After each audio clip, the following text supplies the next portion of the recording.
Żeby mnie, okay. Friends, few organizational remarks. First of all, this debate is transmitted online, whole event, and it will be accessible afterwards on our website and our YouTube channel. Second of those things I'd like to say to you is like I would like to welcome Mr. Tomasz Wróblewski on stage to give a short keynote. So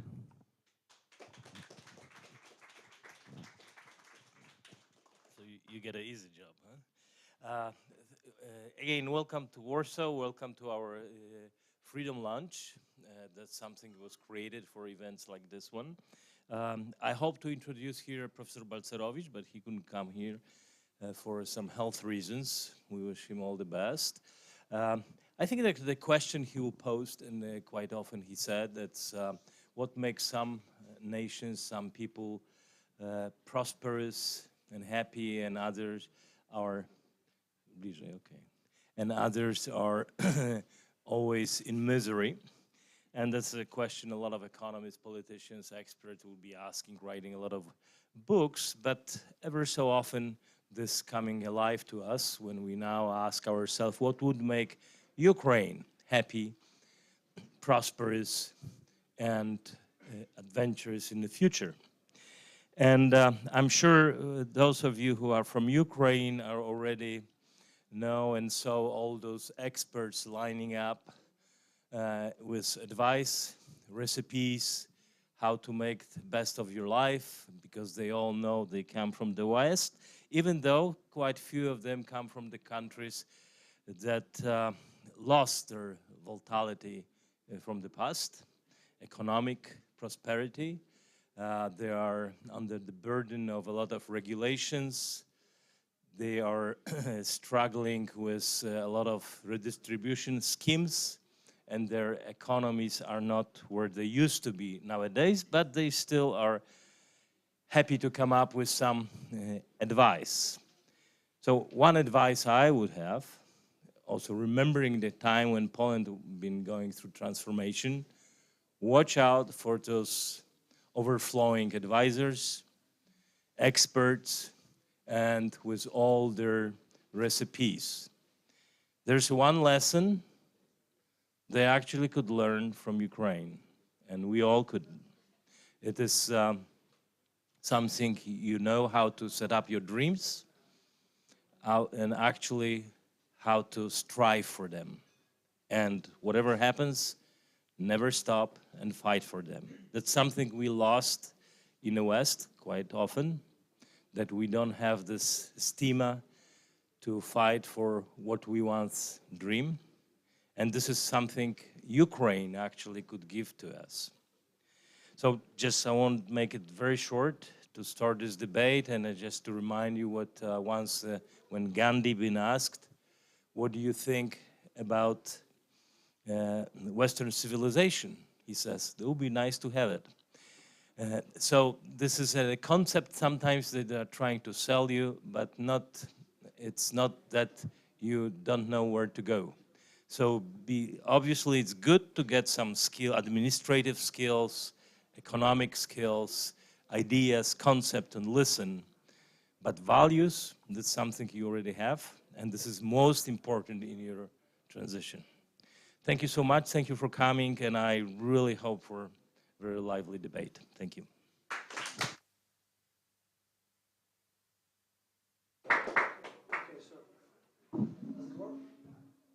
Does it work? Okay. Okay, so the conference is open.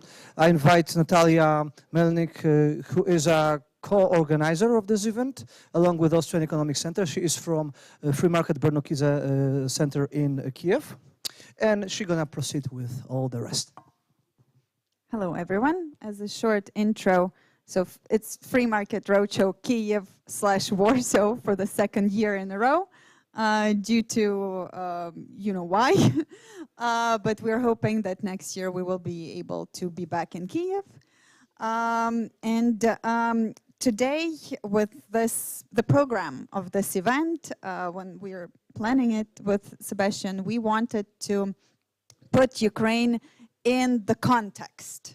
So Ukraine in the context of the region, Ukraine in the context of the EU, our aspirations, our issues, our common goals, and some differences that we do have. We will be mentioning them during our discussion, of course, the latest developments regarding the not-so-free trade with some of our partners. But these difficult conversations should not be avoided, right? And I think this is probably the perfect event for us to be talking about these things. And of course, we will be talking about Ukraine's road to the EU and why we're headed there. We will have a very busy panel, actually. Tomasz, I will ask you to join us. And now, very busy and a very international panel.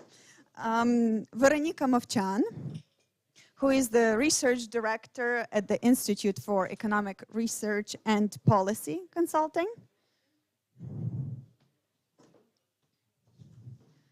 We also have, or are going to have, Olena Cybuch with us, the counselor to the Ukrainian embassy to Poland. Let me take it. Okay. Then our next speaker is Łukasz Wojdega, the Deputy Director at Center for Strategic Studies at Warsaw Enterprise Institute. Our wonderful host and co-organizer here. Then Cezary Bachański, the entrepreneur and researcher at the Warsaw Enterprise Institute. And then, last but not least, George Rypa, who is the international political consultant from Romania.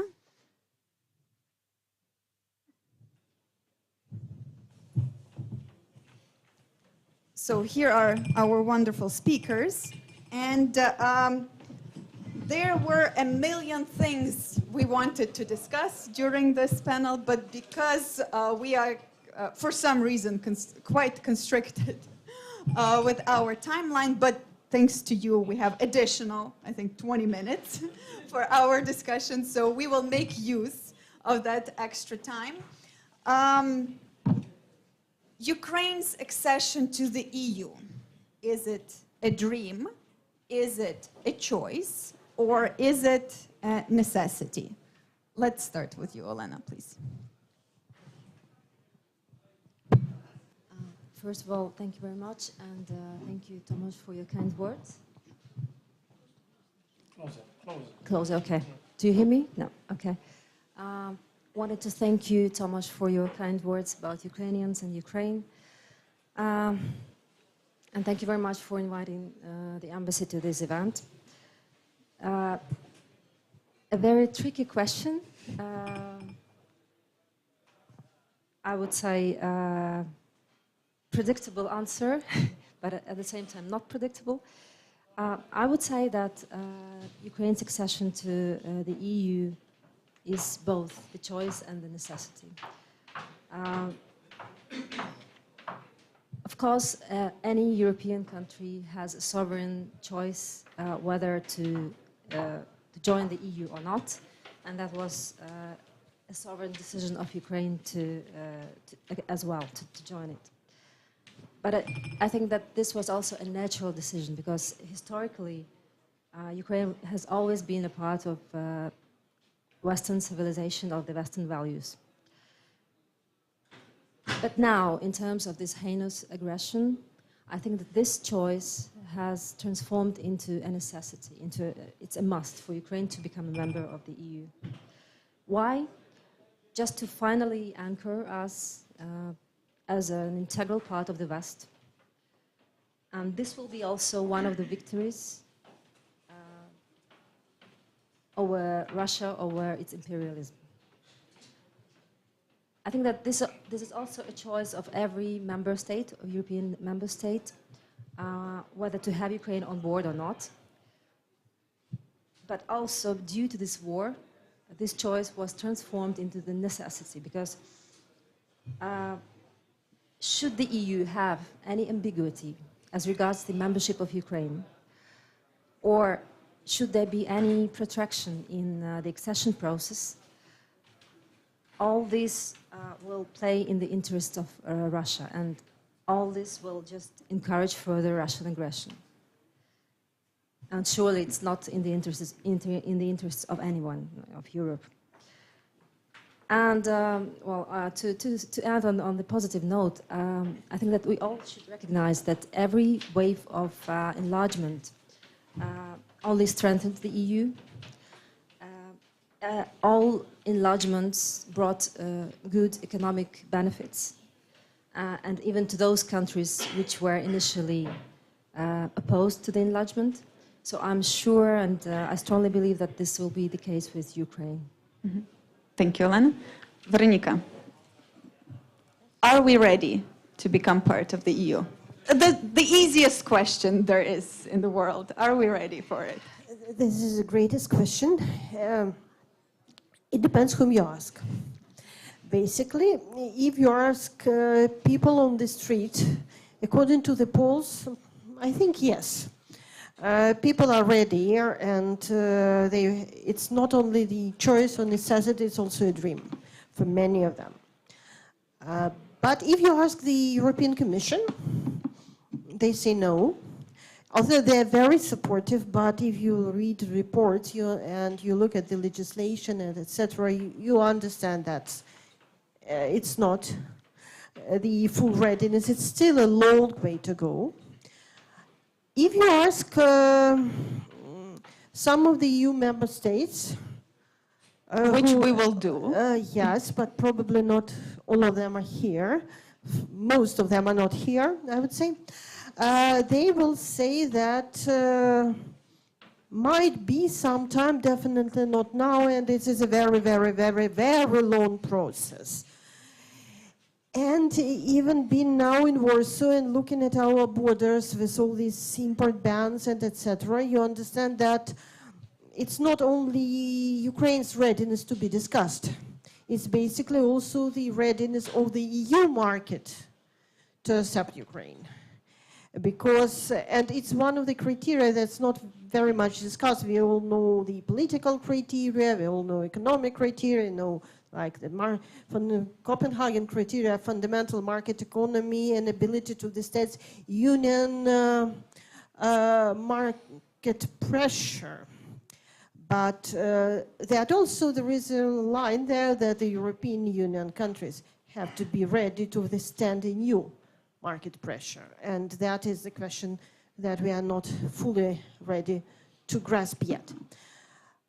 And if, as I am asked as an expert, not as a person, not as a, definitely not a representative of any of EU country or official, I would say that Ukraine is not fully ready, but it is much more ready than many people would expect. Yes, it's a lot of legislation to be adopted, although some key principle legislation is already there. Yes, we still have to do the largest and most difficult part is judicial reform, because we have laws, but if we don't have judiciary implementing them, it's meaningless. But looking on the aspiration, looking on the pressures, I would say that Ukraine will be ready soon. How soon? That's a great question. My optimism... Because we want it like yesterday. Yes, I would say that I would be happy if Ukraine become a member by 2030. It's not, we might be ready earlier, but on the other hand, we have... I did not expect, for example, these bans. I expected difficulties, but I did not expect these harsh movements.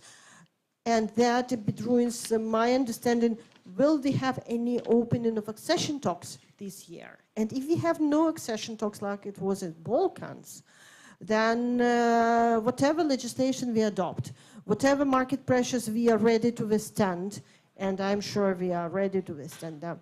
But if it's no consensus on this side of the border, I think that at the end of this panel we will have a little betting pool going on as to when and if Ukraine joins the EU. And then when that finally happens, or we get a no, we will determine who the winner is. And now we will go into more detail as to what needs to be done by us as Ukrainians, but our EU members, what do you think? Is Ukraine ready? When it will be ready? And is, like Veronika said, maybe a more important question, is the EU ready to accept Ukraine? George? First of all, I think that Ukraine must understand that the Euro-Atlantic organizations, both EU and NATO, are first of all organizations based on values, on common values. And that's why I'm very happy that there are friends of us here that are coming from United States of America. Our civilization has many enemies. And okay, today we have Russia, but very soon we will realize that the greatest enemy is China. And I think that we must stand together, and I think Ukraine's place is along other nations in Europe and in the North, in the Euro-Atlantic world to defend our freedoms. Today, if you look at how the country looks in Ukraine, how the politics is there, how the economy, you will say that definitely Ukraine is not ready. But that's not a problem, because 30 years ago, Romania was not ready to join the European Union, and today Romania, where I come from, is a European Union country, and things are going better every day. So for our friends from Ukraine, I told him, first of all, win this war. Just a tiny little thing to do. Because we are standing with you, and the Polish people are standing with you, the Romanian people are standing with you, and all the people from the Euro-Atlantic societies are standing with you. So you must win the war. You have to promise that here. Then build your country, build democratic institutions, not because the European Union is asking you to do that. Do it because it's good for you. Make all the reforms that you can do. Liberalize everything. Build a strong and independent judicial system. Not because the Commission is asking you to do that, but because it's good for the Ukrainian people.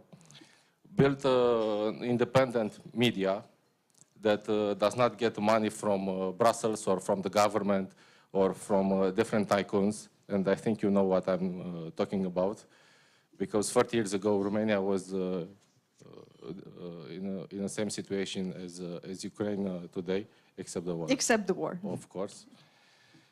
Do everything now, because after you will join the European Union, most of the politicians will try to reverse these reforms. Will try to reverse the reforms in the judicial system. They will try to reverse the reforms in the economic sector. In Romania, there are, I think, more than 800 state companies that are used to that are used by the politicians. I don't think in Poland, I think there are less than 200. I'm not saying that it's bad to have state companies, but those companies must have a very low percent in the economy.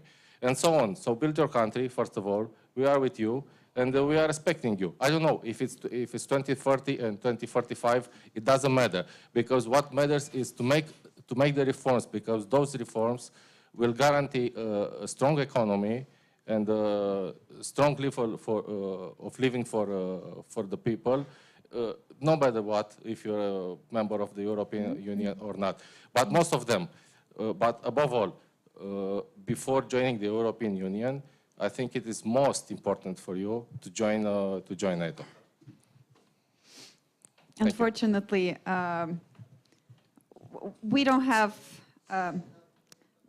relevant NATO representatives, decision makers here with us. Maybe next year we will add them to the panel. So our Polish friends, what do you say about EU's and Ukraine's readiness? Well, first of all, European Union is not a heaven. It's not something that you have to you are obliged to fill up all the requirements, because if you look at the European Union, if you look at Greece, Italy, Portugal, Poland, we are definitely not filling up all the requirements, including including France when it comes to the deficit. So we are not saints. So it's not like you are coming to the club of saints and you are joining some club. We are all adjusting. And it's very important for European Union to understand that with enlargement, European Union have to change. You mentioned just before that the difficult question. One of them is to be agriculture. European Union, with the current policy about common agriculture policy, won't be able to adjust to Ukraine joining Europe. So we have to change that. It's old, rusty, it's a faulty system we have in European Union. It's definitely not a heaven. We have to change that. A lot of things would have to change. And then I don't know how Ukrainians feel. I just can hear from people what they think about European Union. But I think for countries like ours, like Poland, it is almost as crucial as for Ukraine to join European Union as Ukraine to join European Union. We are now in 200-year paradigm, living this different contractual scheme between Germany and Russia, that everything in between, it's ruled either by both or by Germany or Russia in between. So for Poland and Central European countries, all the way from Estonia down to probably Greece, through Romania as well, it is crucial to be more decisive, more to say in Europe. And it is very important, I'm going to say, we won't have our say in Europe without Ukraine. So if Poland wants to be more treated more seriously in European Union, be more equal level player with Germany and France, we need to absorb Ukraine to European Union. So this is as important to Ukraine as in Poland. So we can discuss whether Ukraine is ready or not, but make sure that this will never end. Brussels will always find things that you are not ready. Like today, Greece wouldn't be able to access European Union. Probably Poland wouldn't be able, a lot of those countries, but we are in, and we are changing the system. And European Union, Europe is lagging in competition, innovative systems, economy, prosperity. All we are producing is regulations and burdens for companies right now. So we need this change. We need some fresh blood within the European Union. So if anybody tells you that we will see whether Ukraine is ready, I can tell you we are ready for Ukraine, because this is crucial for countries like ours, like Poland. Okay, thank you. Would you like to add something? Okay, well, thank you very much. So, Tomek, you have still the part of my show. My also. No, but I can tell that from the geopolitical point of view, it's Ukraine should strive to become deeply rooted in European structures as possible. So there's no doubt. For now, you have a choice, or to be the part of Russia or to be under Russia. So that's no other choice. But from the point of view of economic interests of your country, I think the decision should be well thought and well calculated. If it's really good idea to become part of European Union, as we have European Union right now, as a structures and the policy behind the European Union. It's also important to mention that only now Poland, after 18 years of being the member of European Union, we only now we understand how it's all about the European Union, how all this mechanism and everything it's going on. So we are not prepared in 2004 to be a member of European Union as Romania. We completely didn't know how it works, how to create the alliances, which part is important, which is not important. You know, the Polish people as a Slavic people, we are very emotional. So for us, being the member of European Union is let's say, the reward for our suffering during the war, for our suffering during the communist time, and we did not consider this as a game of interest between different countries, as it really is.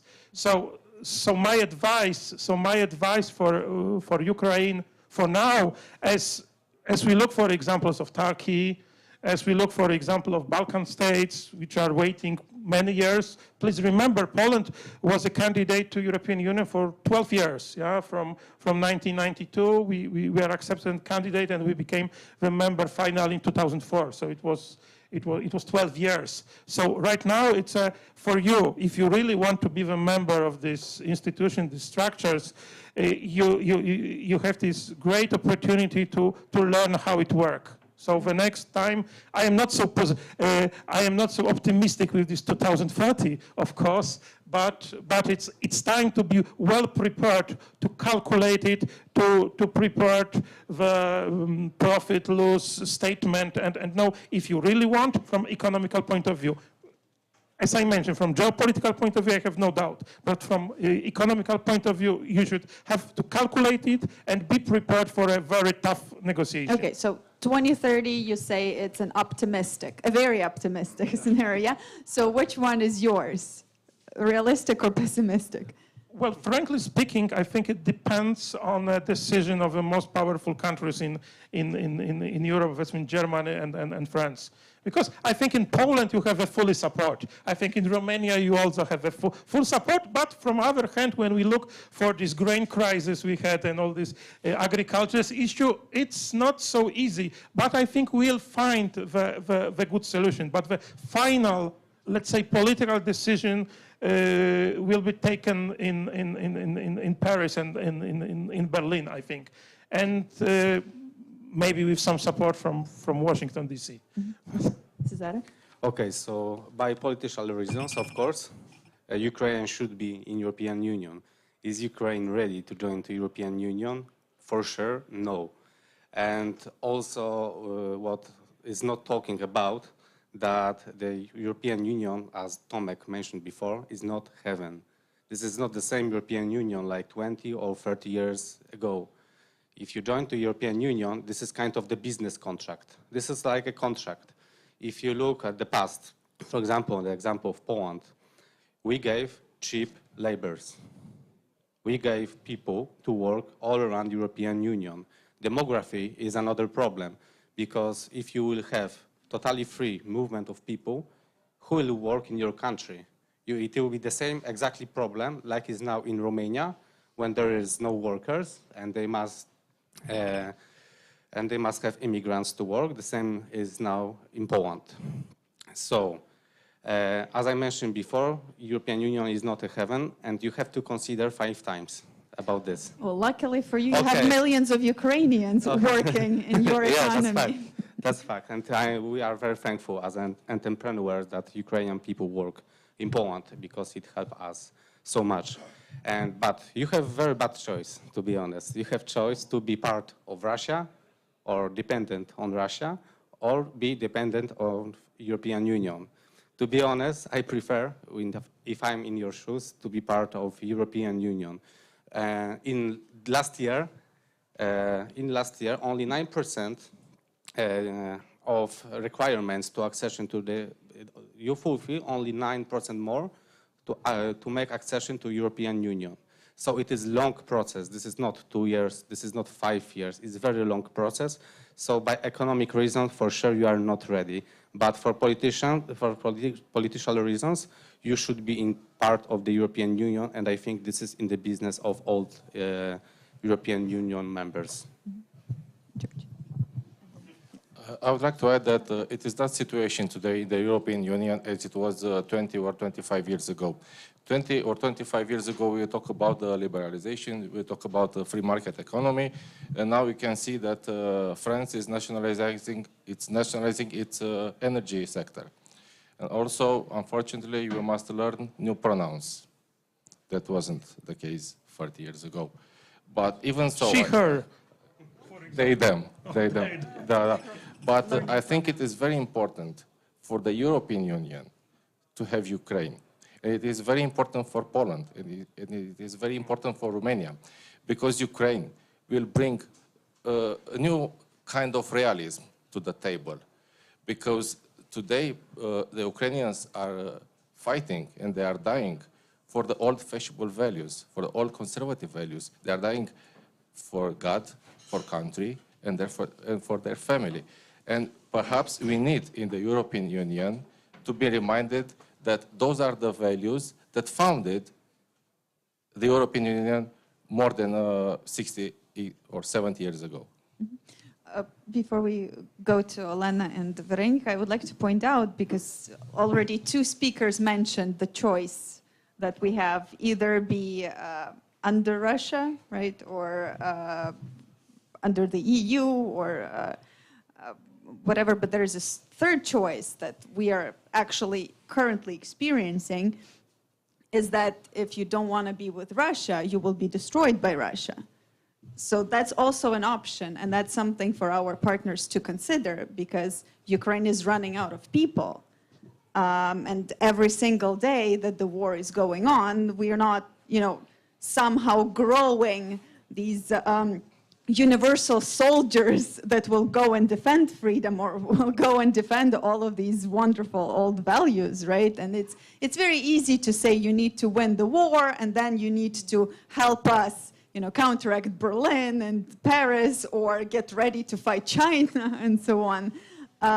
We are all very, very much aware that the war hasn't been won, right? And it's a massive factor when it comes to any kind of negotiations about becoming the accession into the EU, or our, of course, very deep motivation to become part of NATO, which is not on the table right now, right? So, well, realistically. Okay, so regarding the remarks about not readiness of Ukraine. I'm sorry, but I have to object.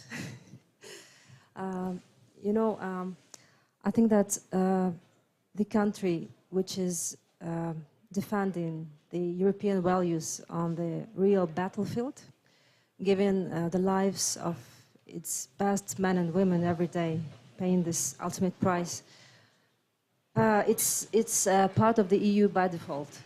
And the country which citizens are overwhelmingly supporting the membership in the EU, as of March, it's 85%, I guess, of Ukrainians, is a part of the EU by default. So, sure, we have to remember about our interests and to be sure we defend them when negotiations start. But still, the readiness should be measured also taking into account these factors, the context we are living in. So I believe we are ready. If we take those technical sides, I mean the 7 recommendations we have to fulfill in order to have a decision, hopefully by the end of this year, to start negotiations with the EU. Yeah, we have a lot of work to do, but what I'm came across the article by the former Prime Minister of Sweden, Carl Bildt. He mentioned about the champions in the accession process. As of now, these are 3 countries, Sweden, Finland and Austria. They managed to complete the process of accession in 2 years, although having already the single market access at that moment, but still 2 years, the record. And actually he said that Ukraine is quite capable to do that as well. And the Prime Minister of Latvia, Mr. Kariņš, also confirmed this view. He said that if there is a country capable to beat this record, it surely is Ukraine. So I think that this is an optimistic view, and we should take it into account. Thank you. Yeah, that's greatly optimistic. What we can do in 2 years, definitely we can transpose all legislation. If we stop debating and just put it in records. I'm not sure that it will help, though, to implement it really, to become a part of the institutional life. So 2 years, let it put it as like we have now the whole spectrum, starting from 2 years to 12 plus or 12 infinity. But frankly, then I was listening to colleagues, I have a feeling, I'm not sure that we are living in this sequential time, that we can first win the war, then we democratize, then we liberalize, then we reform. By the time we enter the next step, the whole world will be far away from us.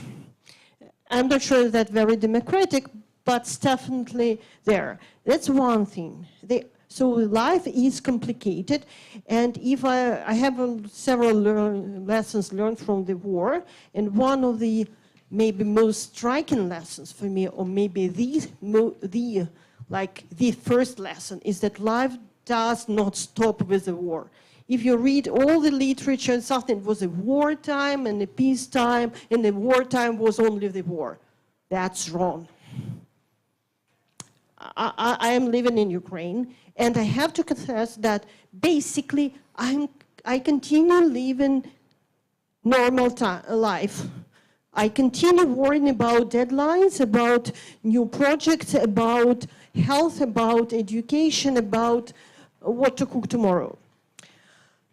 Basically, and it also goes to the reforms. Ukraine is not like going step by step. Ukraine is doing things in parallel. That's one thing. So, second, good news. Most of things you said, we did. Ukraine, we might discuss, we definitely are not, no, the judiciary is a part of democracy, and this part is not fully ready yet, although it's still not like, we have a basic judicial system, and now we are, in some parts, the society is learning, for example, within like anti-corruption court, which is now very active and getting more and more speed.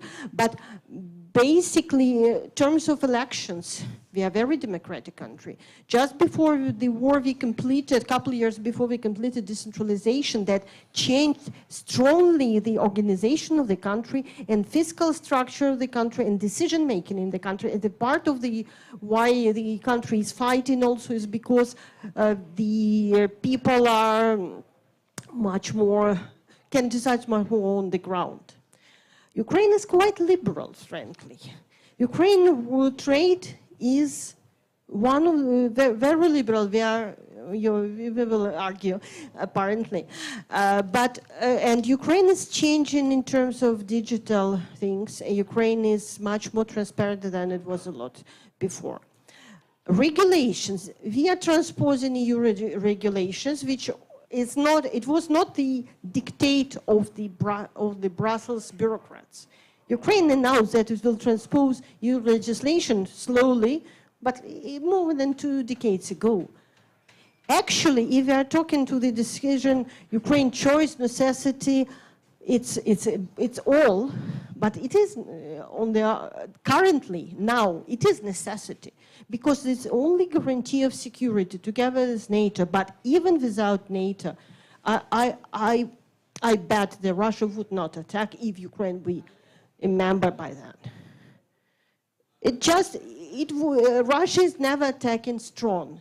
And if Ukraine learns something starting 2014, then Russia attacked and nobody dare, frankly, is that if you give up your nuclear power, the only way to be secure in this life, if you're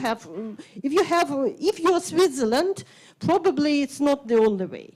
But if you are bordering something, the country with imperial ambitions or imperial past, the only way to be a bit more protected is to be a part of something larger. And we don't have a lot of choice here. That's you bluntly posed. We have Russia and we have EU. So it is not a choice of like, we are not sitting and thinking, what shall we do? We were sitting and thinking before 2014, we were sitting and thinking Ukraine was a neutral country, was a lot of discussion about the third choice. Ukraine was trying to be a bridge to have a free trade with the EU, within association agreement, I have a free trade with CIS and Russia. Ukraine was debating for a long time the choice, but not anymore. And about all this, for example, the economic calculations and the impact. You correctly noted already that it's a lot of Ukrainians already there, here in Warsaw and further west. Yes, somebody will further emigrate, then the war ends and the men can join their families. And some from people here will be able to return. I don't know what will be the balance, but a lot of things that we are worrying about have happened already. The world has changed and is changing dramatically. And is changing in terms of people, in terms of immigrants, in terms of technologies, in terms of the perceptions. And we have to adapt to this world. And Ukraine doesn't have any choice and doesn't have any time for wait for the membership. But I'm afraid that it is us who are feeling the pressure and necessity. And I'm not sure that it's fully comprehend in all 27 partners, despite their huge support for which I am so much grateful. So that's a very important thing to keep in mind. Yes, Ukraine did not only just start fulfilling the requirements, so it's not a new thing. We've been working on this process for a while now. Also, when we're saying Ukraine needs to become more democratic, I think it starts a discussion on its own. Because we have a different point of view when it comes to that. Rule of law, for sure, is a very important part of being a democracy. I'm pretty sure you will agree with me that you have your own rule of law issues, but you wouldn't call your country not democratic. So let's be quite honest on this issue. Rule of law is a constant work in progress. You know, you don't just introduce it and then everything becomes better. You can take one step forward and 2 steps back. Well, hopefully, but you know, it's difficult. And it's very difficult to expect the system to go through this transition because you're expecting the system itself to reform itself, you know, to get rid of all of this all of the strings that are attached to not having an actual rule of law. And it's not only an anti-corruption system, right? It's vast. And we do understand that EU comes with strings attached. But for us, you know, joining the EU, a lot of it has to do with civilizational choice, right? We are coming up with a way in which to shout out louder, as loud as we can, that we are not a Russian proxy, right? That we are not a part of Russia, that we are as different from Russia as we can possibly be, right? And it means belonging to the Western world, right? How we imagine it. But there is an irony about talking about all of these EU deficiencies right now, when over the past short period we are faced with the EU that chose free trade with Ukraine, probably prematurely and not very well prepared, but the EU as a structure chose the free trade with Ukraine after the full-scale invasion to help out our economy with our ports being blocked and us not being able to export something extremely important, right? Wheat, that is supposed to be feeding hundreds of millions around the world. And then we have the experience of individual member states taking a step away from free trade. We are talking about banning Ukrainian imports, crucial imports that we rely heavily on to have currency coming into the country. And then now we're talking about, or even not just import bans, but even on having Ukrainian produce travel through these countries on to their destination. Yes, the transit ban. So what's going on here? One thing about the rule of law, because yes, we think about a lot and we discuss it, and more I think about it, it's not about system. It's more about the trust, like with everything. You don't need a complicated system. I mean, if everybody agrees whom we trust, you can have a witch. They will be sitting on the top of the hill and deciding. As long as everybody trusts her and everybody agrees with a final decision. It doesn't matter how complicated is the system when half of the society doesn't trust the system. So the whole trick is to build consensus of whom we trust and how we build this. In Poland, we are unable to do it. However we change the system, half of the society won't trust them. So this is not about people who are running it. It is not about the system. It is like you have to start it again and discuss it and do it. So I think Ukraine, like with a lot of things, you are forced to discuss things and build the internal trust, and this is a good base for start. With agriculture, we did a horrendous mistake as a country, but it's partially... Let's clarify which yeah, part was the mistake. I'm going to say it is just partially it's linked to, in general, European Union. Poland is a huge grain producer, agriculture, one of the biggest in Europe, next to France. And the market is hugely controlled and regulated. And for Poland, for Polish farmers, it took years and years to adjust to those norms. And this is not very good system. I mean, it's very extensive. It's costly, so the produce are much more expensive food products in Europe than probably there will be anywhere else. We obviously love to talk about the value of our food, how healthy it is, how good, because we have the norms. The truth is, there's a lot of complicated system and regulation that make it costly to give a lot of employment to a lot of people that wouldn't have to work there if we'll have more free market system of agriculture. So then comes Ukraine with much freer system of production that, and cheaper labor force, and you are able to produce the same goods cheaper. You're welcome. And for us, for consumers, it's probably good. And but the thing is that we are next to you, and we were the first country to be affected it. And I think the problem of Poland was we were unable to build a sealed system of transit. We didn't have the system. We were unprepared.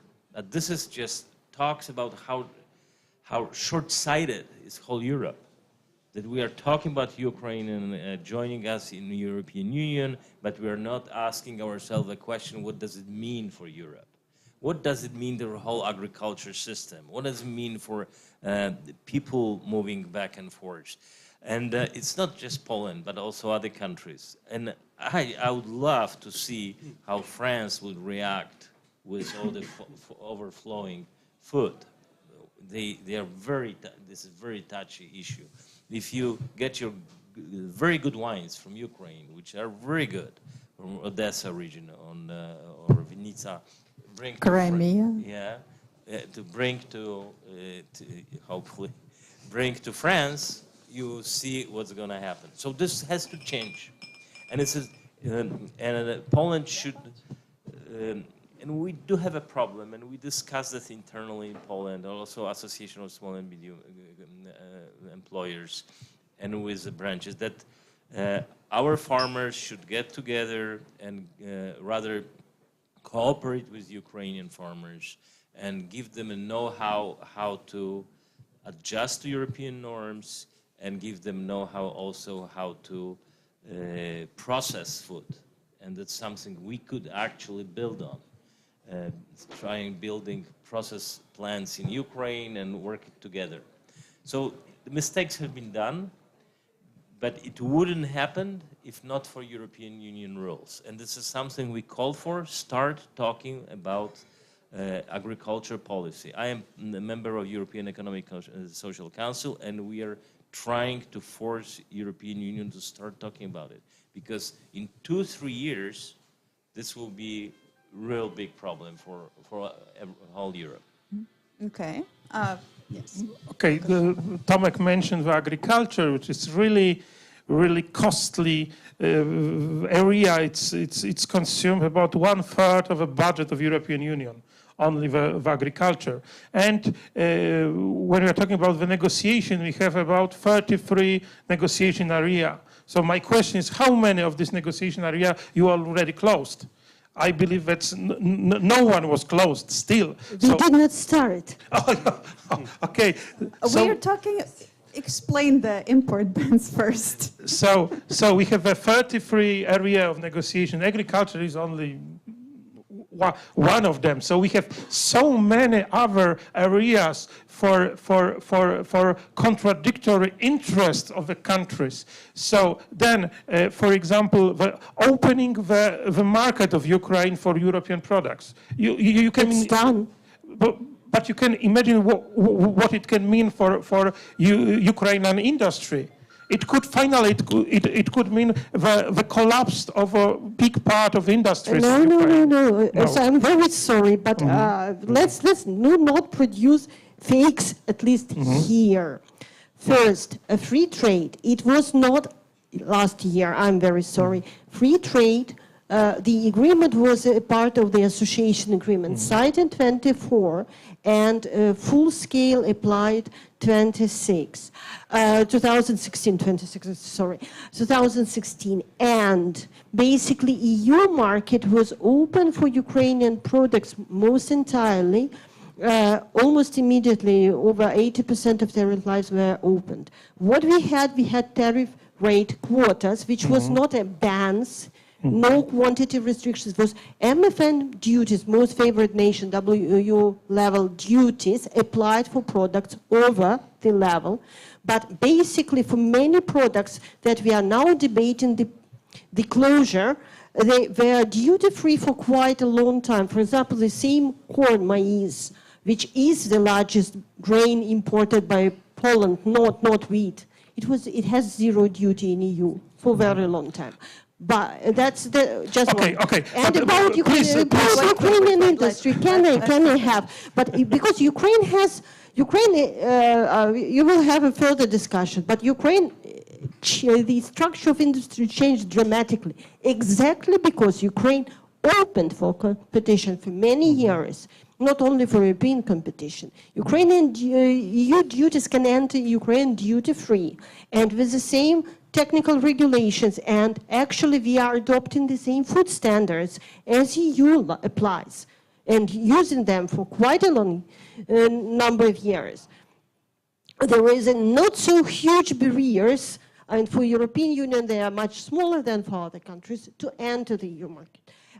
I'm very sorry, it will not be another huge inflow of industrial products. Everybody who wanted, they entered.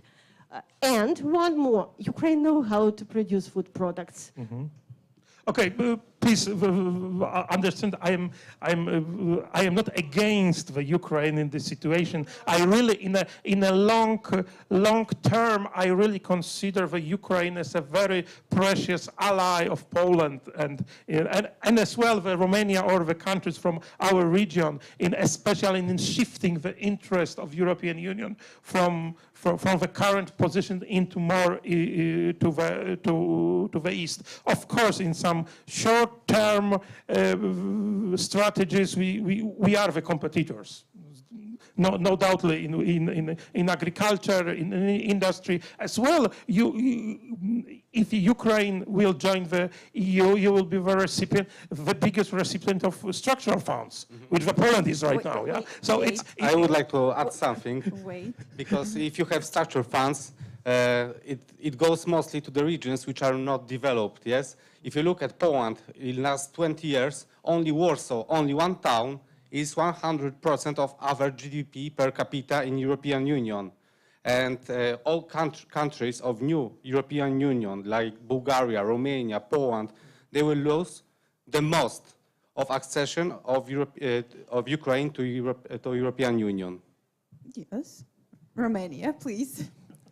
We understand your passion and we understand your frustration because 20 years ago, it was the same frustration in Romania when somebody from Brussels came to us and told us that we are not ready. But no, right now we're not talking about that. We're talking about something different. You spoke earlier about the judicial system. Let's imagine a judicial system. It's like a building. It's like a big, beautiful building. You need a few earthquakes to really know that that building is strong. And in Romania, we thought 20 years ago that our justice is okay. It was not. After that, we had a former prime minister who went to jail, a socialist, of course. We had many members of the parliament, many members of the government who went to jail. And then we understand how a system of justice should work. Now, unfortunately, the same politicians bought the magistrates with big salary, big pensions. I think are the biggest pensions in the European Union compared with the rest of the society. And now we no longer have a strong, independent judicial system. And that is a lesson, that there are some institutions that you have to fight for them every day. Because sometimes you may lose, you may win, but the win is never forever. But the last could be forever. And that's why people from Brussels, from Warsaw, from Bucharest, wants to see those institutions working many years and having to take difficult decisions.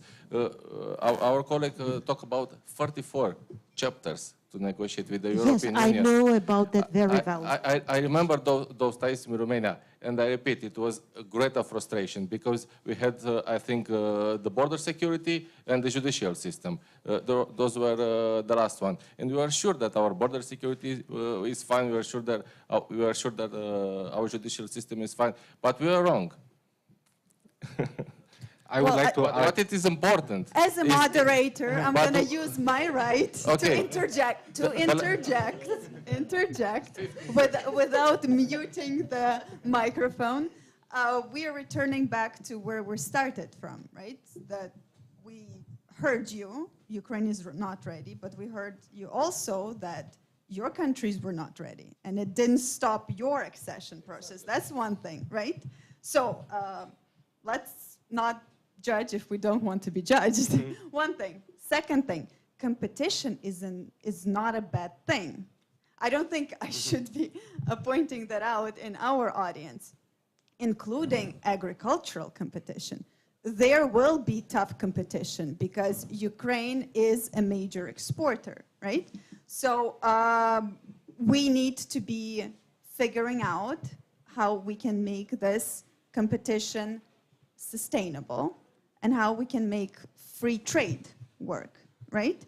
And not just point to Brussels for the faulty procedures, right? Right now, we are talking about the negotiating with separate member states and trying to find a solution that works for them, right? So there won't be more blame game going on. We just need to figure this out. And Ukraine is definitely not only agriculture. And there will be, like it was pointed out, there will be more Ukrainians moving in after the war is over. I understand that it's difficult to imagine because already a lot of Ukrainians moved in, but we do have a travel ban, which is mostly observed, and it is keeping a lot of people back in the country. And we will have a lot more issues rising out of this, and it's not only competition, it's not only more immigration, but it's also having to deal with the aftermath of war. And the position that you are speaking from right here is, from our perspective, I will generalize a little bit, is a little bit spoiled because it's a known fact that the EU has more to offer to countries that are less developed. Than when they join in, you know, they speed up their development, and of course they reach the stage at which they understand that they are having, you know, more problems. They are having their issues with the European Union. We're not there yet, right? So before we move on, what are we looking to get from the EU as part of the EU? Just as a comment, if I may, to the latest discussion. The issue of the import ban, the recent issue, has shown that Ukraine is competitive, and we will have challenges the EU will have challenges in accepting Ukraine. But and there'll be lots of shifts within the EU. There'll be, like in any such situation, losers and winners. But although we will have those challenges, we have to realize that the gains the European Union will have from Ukraine's membership outweigh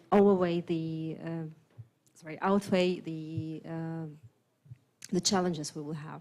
So, what about our gains? Our gains.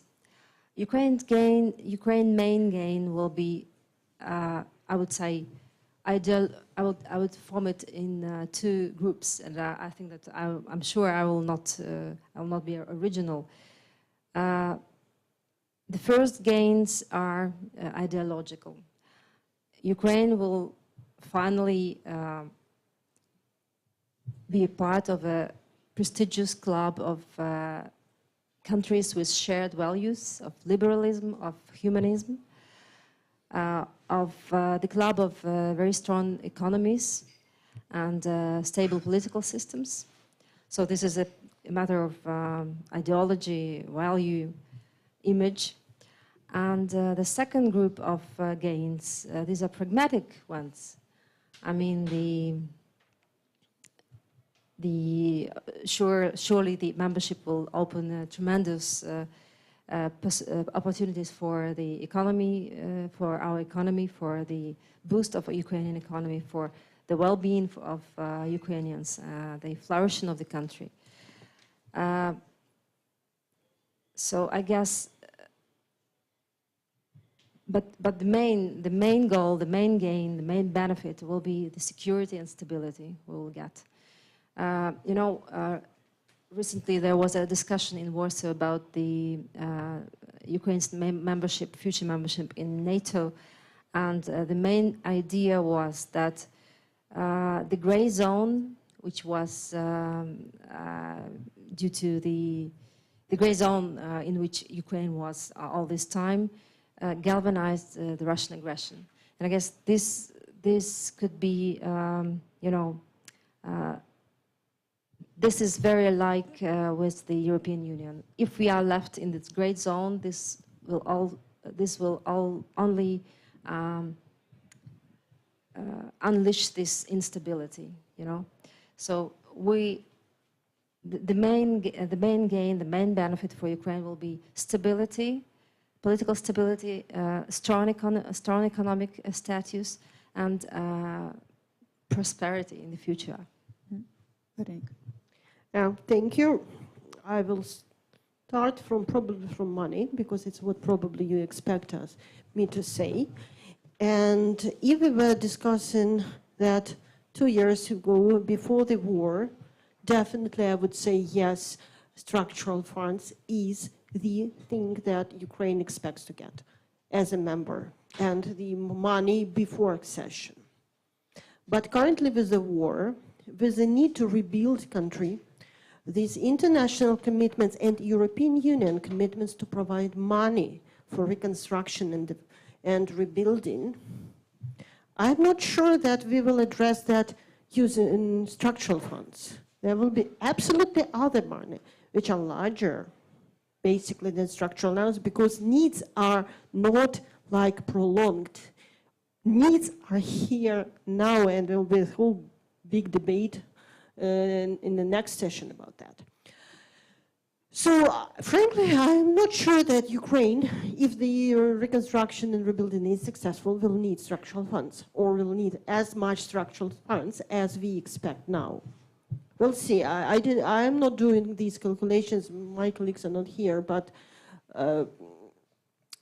money will come just because of the war, and a great way if it's not EU paying, if Russia will eventually pay, but I will not see that now guaranteed. But that's even further discussion. What else Ukraine gets? I fully agree there's security. That's the reason. That's why I said that it's now not a dream, not a choice, it's a need, the need. Second, it's probably predictability. Despite all the issues with like Brussels regulation, etc., at least it's a regulation that it is known for many countries, big economies. It's regulation that is known for many partners outside the world, that is understandable and clear and predictable. Because if you are from business, you should know more, but as far as I understand, it's not the issue that, it is of course a good issue to know that it's 10% tax or it's a 25% tax. But if you know that it is a tax that is here and it will stay here, it's much better than you just don't know what to pay at all. So it's security, it's predictability and known, something that's known and familiar for many. Yes, it's economic opportunities and well-being. But frankly, it was surprisingly for me, but for me, EU is a freedom. Authorities, you would say, no, it's no freedom, it's a bureaucracy. But still, it's a freedom. It's at least not for the whole world, but just for Europe. But it's a freedom to move, a freedom to enterprise, freedom to get education wherever you want. It's much more freedom in the world that is getting much more restricted and autocratic. Have you seen Fit for 55, maybe? What? Fit for 55, the new European Union regulation. Maybe, I don't know the number, if you say about what it is. This is regulation about the environment, which totally about the climate changes. Oh yeah, it will be very tight. So you will pay even tax for your house, really? Most likely, yes. Okay, I can tell you. Well, I can agree with all your statement, but as I mentioned before, we as a Slavic nations, we are very emotional. So you played on emotions. So from emotional point of view, you are fully right. You have right to be a member of Western world. It's because of your suffering, because of wars, because what the Russians are doing right now, exactly right now in Ukraine. But the European Union you mentioned, you want to join, it's not exist anymore. It's a completely different situation. Why are you still part of it? And completely different environment. That's a valid question. Why are you still part of it? It's a great question. It's a great question. But still, as an emotional nation, it's in Poland. You cannot even ask this question. If it's worth you from the economical point of view, we should be there or not, because 2 years ago or 3 years ago, two professors prepared such a calculation. It's really after this 16 or 15 years of being the member, it's still the costs are rising, or it's still we are on a plus or minus. But there is no discussion. They are accused of being anti-Europeans and anti-everything, and nobody wants to discuss with them on this topic. So, well, let's structure it in this way, right? So this is a free speech area, right? And this is the topic that needs to be seriously discussed. So if you are evaluating your member states, you are evaluating you being a member of the EU, right? That you're not super happy with, but if you compare your gains with the restrictions, with the losses, are you up or down? I can tell that still we are on a plus side. Little bit. But I think that the costs are rising. When we look for this Fit for 55 or some other ideas which arise in Brussels and in this bureaucracy, the costs are rising. Still, it's a good idea, and also from this geopolitical point of view, that we are the part of, but the costs are rising. So I think it's a good idea sometimes to ask the question. Sometimes, if we still, we should stay there, or maybe think about some other solution. Another question, of course, it's if we have any other solutions. That's true. You identified only two options, That's true. Right? So that's a really huge problem. Yeah. Yeah. Well, I think there's no choice for Poland. I mean, because of our past and our history. The thing is, the European Union is a part of big compromise, a lot of states, and the truth is that Poland, when we look at the wealth of both, we measure in Warsaw Enterprise Institute how fast Poland is approaching the leader of European Union, of Europe, for the last 500 years, and the leader now is Germany, used to be England, France, and we've never been so close. So there's no question. I mean, we are closer to Europe, to Western Europe, than ever in our history. So we've never been so rich, so affluent, so well off. Okay, our business is prosperous and doing very well. So there's no discussion, because some people are obviously we don't like regulations, but this is overall problem, and that's why I'm talking why Ukraine would be great with joining European Union, because European Union is burnout. We are using a lot of regulations as a protective measures. When you look DSA, DMA, a lot of regulations about the internet, the big cyber platforms. Now the bitcoins, and now artificial intelligence. So the main goal of European Union is how to protect their own citizen jobs from stronger competition coming from the US or China. So all of those regulations are very protective. So at the end, European Union, it's developing much slower, it's less competitive, and but we got this feeling in Europe that we are well off, that they are still having jobs, our companies still produce, even though we are lagging behind. So this is the one problem. So with approachment of Ukraine, we'll have to change everything in European Union. We'll have to change the regulations about movement of people, how we organize labor market. We'll have to go back and open, never use the free market of services. Do you know that European Union still we don't have a free services agreement? Yes. And now 2/3 of European economy is services. So only 1/3 is a free economy. So when you look at the states and you compare Alaska with Texas, so they have a more trade than some of our countries in the European Union. So we have Alaska with Texas is more trade than we have it with France. So why we don't have Amazon, European Amazon? Why we don't have a Facebook? Why we don't have a big financial institutions like the US has or China? Because our market is stringent. It's still very regulated and very protective. With Ukraine coming to Europe, we'll have to change all of it, not just agriculture, financial sector. And this is something I really hope will happen. Otherwise, Europe will die without Ukraine. So that's what I am saying. For Poland, it's important for whole Europe.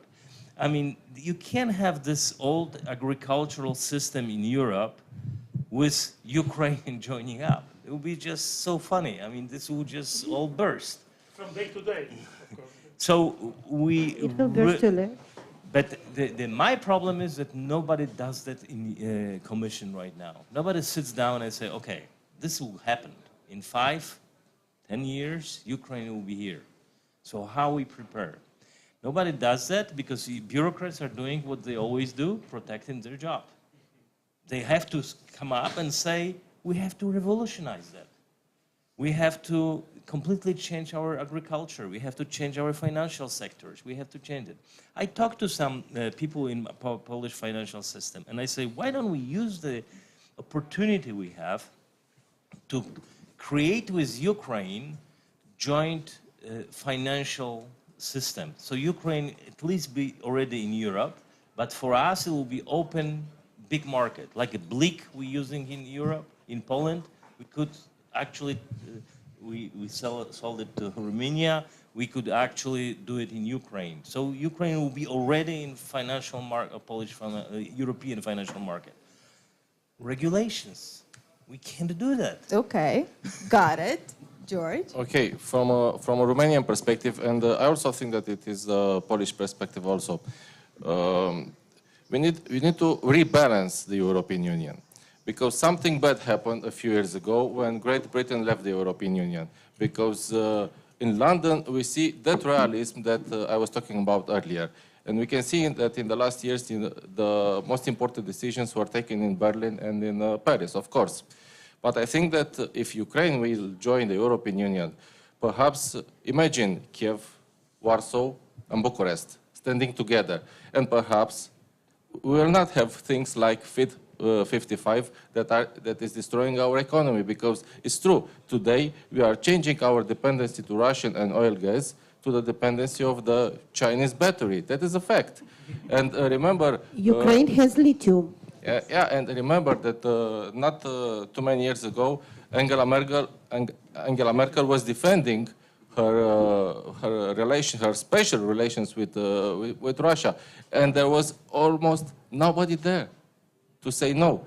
During Romanian presidency of the European Union, we blocked the construction of Nord Stream 2. And you remember, I think it was in 2019, but 2 years later, they continue and they finish it. But perhaps with Kyiv in the European Union, with Kyiv alongside Romanians and Polish people, and let's remember the Baltics. They are not here with us, but they are in our hearts. Well, let's ask Kyiv. We will rebalance the things in the European Union. And one more thing, I think that Ukraine, it is very important to join the Bucharest 9 format in the future, or it is an old Polish-Romanian idea called the intermarium. The idea has already 100 years. And I think this, it was Marshal Pilsudski and the Romanian politician Tache Ionescu who came with this idea in 1921, 1922, something like that. And I think that if you will build this special partnership here in the East, it will not matter if Germany and Russia at some time will consider to shake hands again. Because together we will be very strong. So Ukraine. Is Ukraine up for the task? Hypothetical. Do we want to get involved in this fight? In fight with Belgium, with Berlin, and yeah. I feel that Ukraine is in already, whatever we are part or not. Basically, actually, it returns to the discussion we had. Frankly, for me, it's easier to imagine economic integration and economic pressures than the political integration and the membership, exactly because of the voting, distribution of votes, and veto powers. And these are the issues that are on the table much more than any economic pressures, and that will make the whole accession much more difficult. On the other hand, it's great that Poland and Romania and many other countries are here with Ukraine and are ready to promote this rebalancing of things.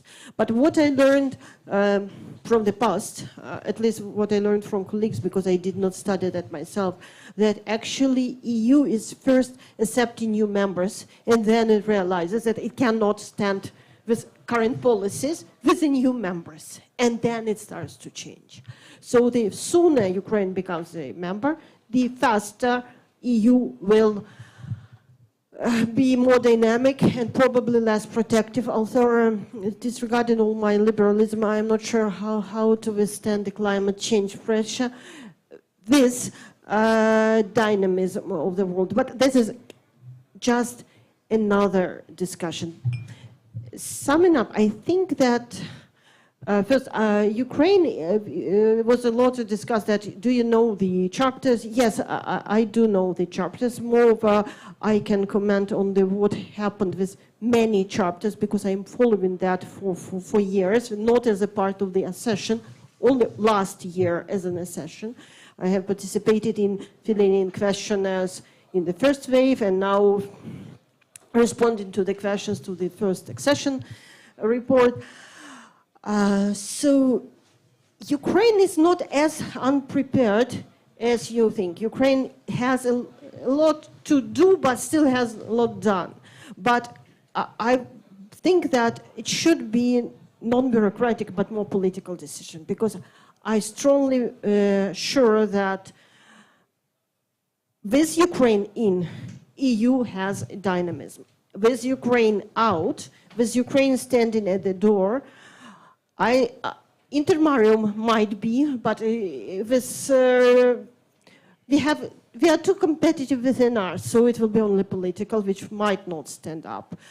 But basically, if Ukraine and other countries are waiting, I'm not sure what Turkey will see with elections, but if the Ukraine and many countries are waiting too long, EU will just not survive the modern pressures, because it's not only competition. Good, you're right, we are about services. But frankly, we are not even about services.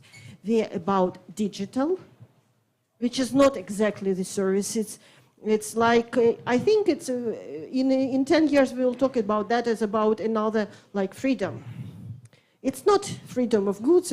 We have four freedoms. It's a fifth, freedom or unfreedom, or how to form it. And we have so many things to move and decide together about Europe. So I think that it should not be if Ukraine joins. It should be our unanimous when Ukraine joins. And how we can jointly do that happens earlier.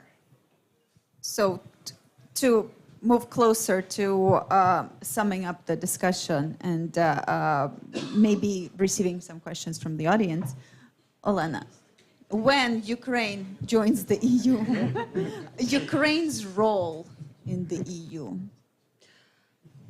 But may I just add a bit? I'm very happy to hear from George and from Lukasz at last some flagging some positive things about Ukraine's membership. Indeed, due to Ukraine's size, its size will give us a large number of members of the parliament and the significant voting power. So why not build another alliance within the EU? Why not with Poles, with Central European countries? And Lukasz, I think that you take things for granted. I prepared for this roundtable for a while, and I found the analysis dedicated to the 15th anniversary of Poland's membership in the EU, and it characterized the time, these 15 years, as an unprecedented civilizational leap. So I think that's quite a fair thing. As we see it from Ukraine, you take many things for granted. Or maybe we are naive. Well, if we're talking about being naive, right, we can also say that it's probably a little bit naive to expect that Ukraine joining the EU will fix the EU, right? Because once again, it will be a process, it will be a fight, and like you said, Brussels is not very willing to change itself. Once again, we're talking about the same, circle of life, but it will certainly shake things up, and Ukraine is. Over our even recent history, we see that Ukraine and Ukrainians are quite outspoken, even when they're not asked questions and their opinions. So I understand your position that things can't be worse, right? But this shakeup will need adjustments. Will need adjustments not only from Ukraine or Brussels. It will need adjustments from member states as well. I think this discussion prepared you for the time in the future when you will be in the European Union. Because you have to understand that being in European Union is not about having some partners. It's also about being in a competition with those partners. Yeah, make sure you guys that's the European Union. That yeah, too. and perhaps it should be more competition. More competition, sure. The more the merrier, right? So but I think fair competition, first of all. Fair competition. Sorry to interrupt you, but if you look at Poland 2005, 2007, you will see that the trade balance went down. Everywhere where country joined the European Union, trade balance goes down. What else? Big companies from EU, they have access to cheap money. They have euro and they can take very, very cheap loans. So they have a lot of money to invest. Yes, that's the fact. When you have country like Ukraine after war, and some big investor would like to join, of course, it will grow like 5 to 10 companies near, for example, one factory. But what it can happen on base of Poland? Poland is fourth on the end by technology. We don't have high developed technologies. So please don't do our mistake. Because what we have now, we do only production, we have warehouses, and we are cheap outsourcing for West countries. You cannot be this kind of outsourcing. I know that you did a lot of in last 2 years because, for example, you have Dia City. This is like IT area on the north of Kyiv, yes?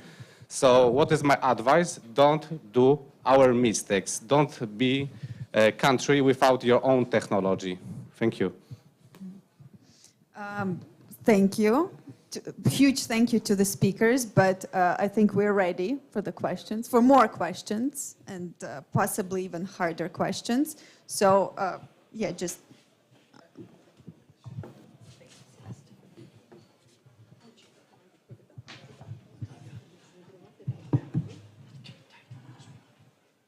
I think that there was many topics here, so it is very difficult to ask a very precise question. But we'll try. But I will try, you know, and especially that you are so different in terms of opinions that it is difficult to ask a general question to every one of you. But maybe my first question is, what would happen if Poland would not accede to EU? And it is a rhetoric question, yes, because if I think about 1981, we had also tanks on the streets. We didn't have war, fortunately, but we had tanks on the streets. Who would think about this, that in 89, we would be a more or less, but however more than less free country, and that in 2004 we will join EU?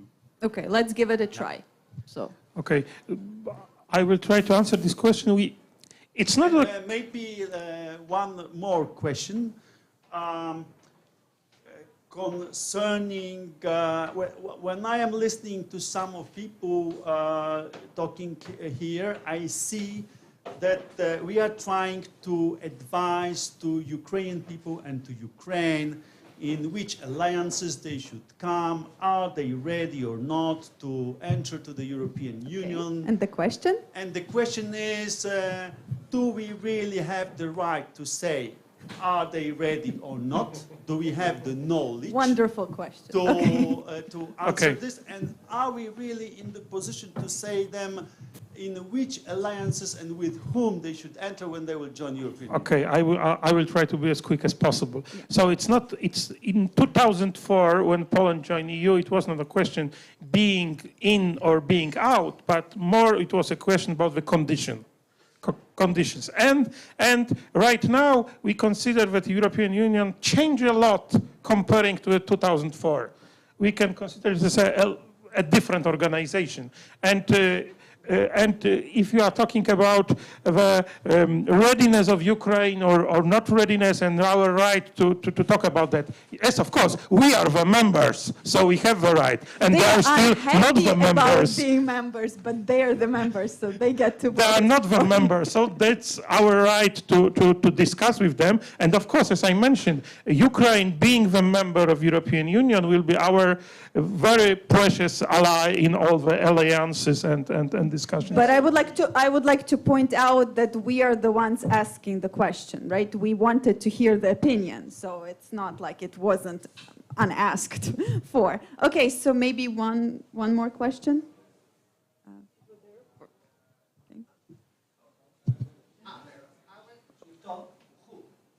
Well, I can do it without the microphone. It's very short. No, because it's transmitted online. So. Okay, perfect.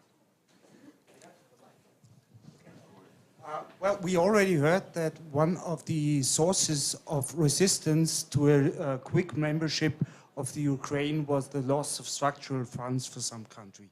And it seems to me that this is related to what Milton Friedman brought up with you can't have a welfare state and free migration at the same time. This is why I want you to ask, would you be willing to accept the abolishment of the loss of structural funds or of structural funds in exchange for a quicker membership possibility?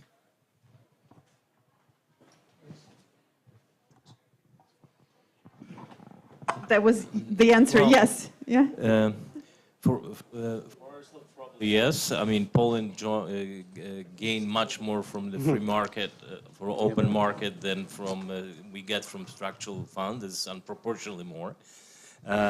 The thing is that the money we were getting was pretty much kind of sweetener for people who are not catching up. For small cities, for province, for farmers. But at the end, actually, this is a very good question, because the farmers are the ones who made a biggest gain in Poland. I mean, if you compare where Polish farms and people living in the farms were in 1990s and where they are now, it's like a different world.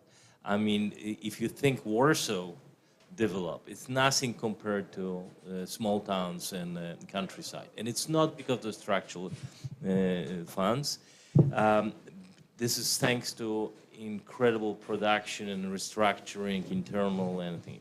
So I think this is a political thing, because I think structural funds are needed for political reasons, for politicians to keep winning elections, because a lot of people are not catching up. Because a lot of people during transition time, they have no place to live, they can't afford new houses. We had a problem, for example, with those communist co-ops. Overnight, people lost place to live and job.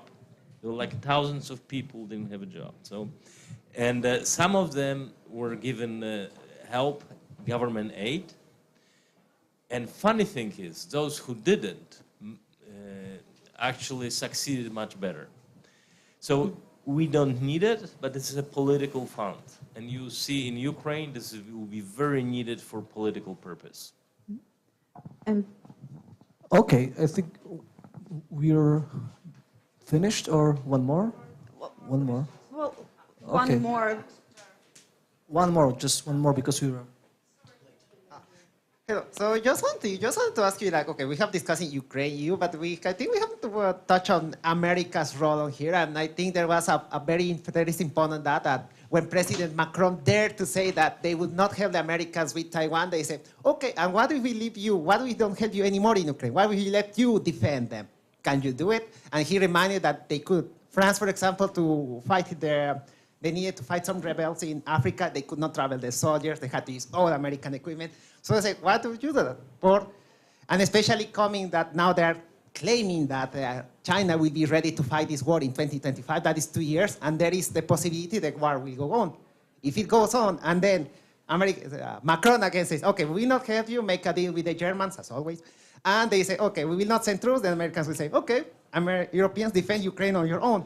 And that could be like a complicated scenario. That's just to show that, okay, we say Europe, but we forgot that America has a big say in this continent. No, we wouldn't dare to forget America. Thanks. But we don't really see neither the US nor the EU or EU countries bringing their troops into Ukraine to defend Ukraine.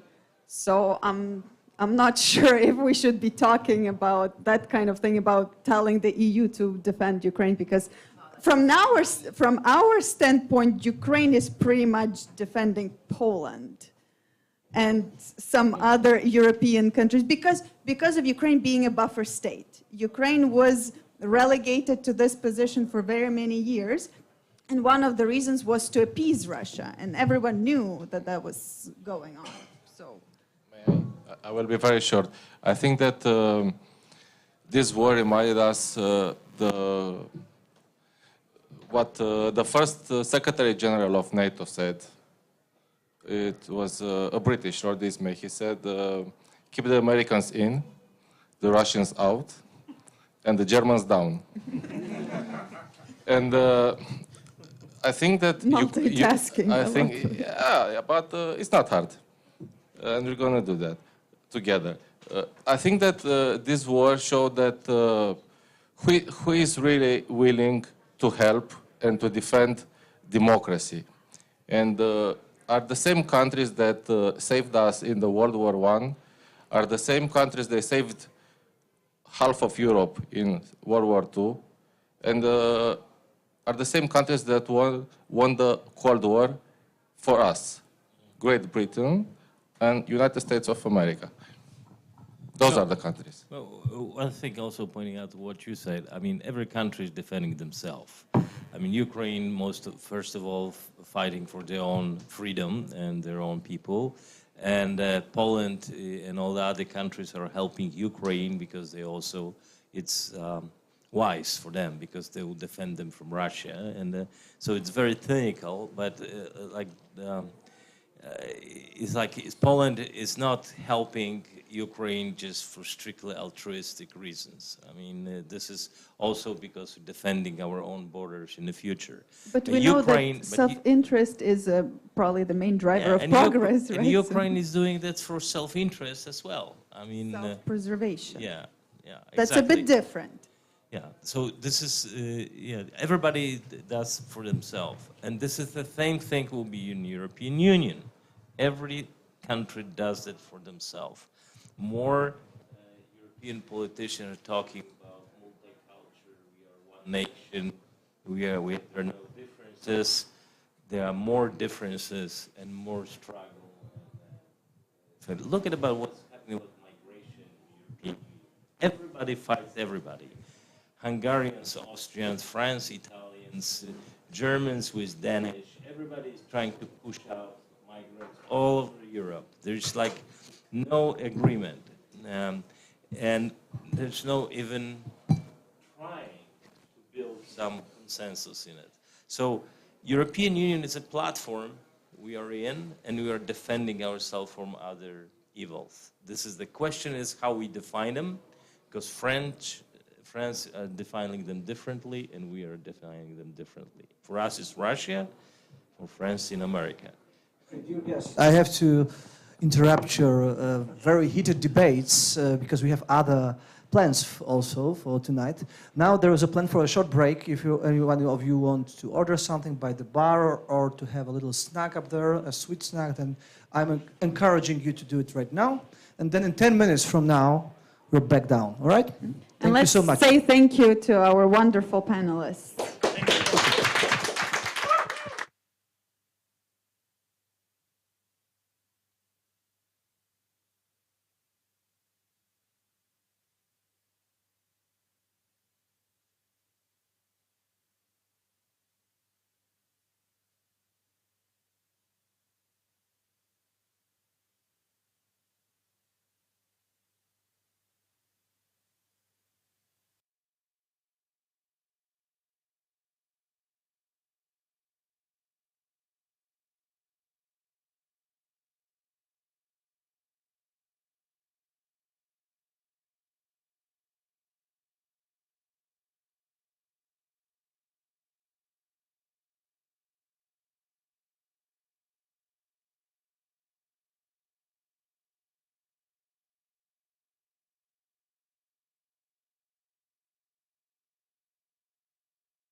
All right.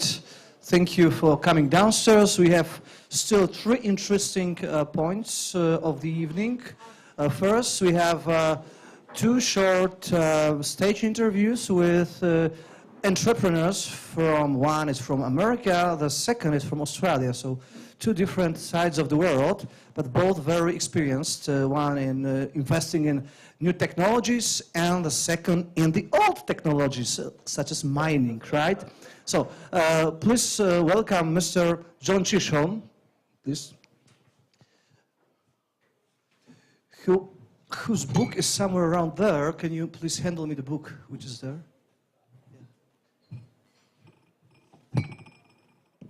Thank you. So, in advance of the discussion that we'll have later on with the other panelists, I'd just like to tell you that the most interesting questions from the audience will be prized with this excellent book about entrepreneurship. So, the book, of course, written by Mr. Chisholm. Huh? Oh, you can take a look. Everyone can take a look. Pass it over, please.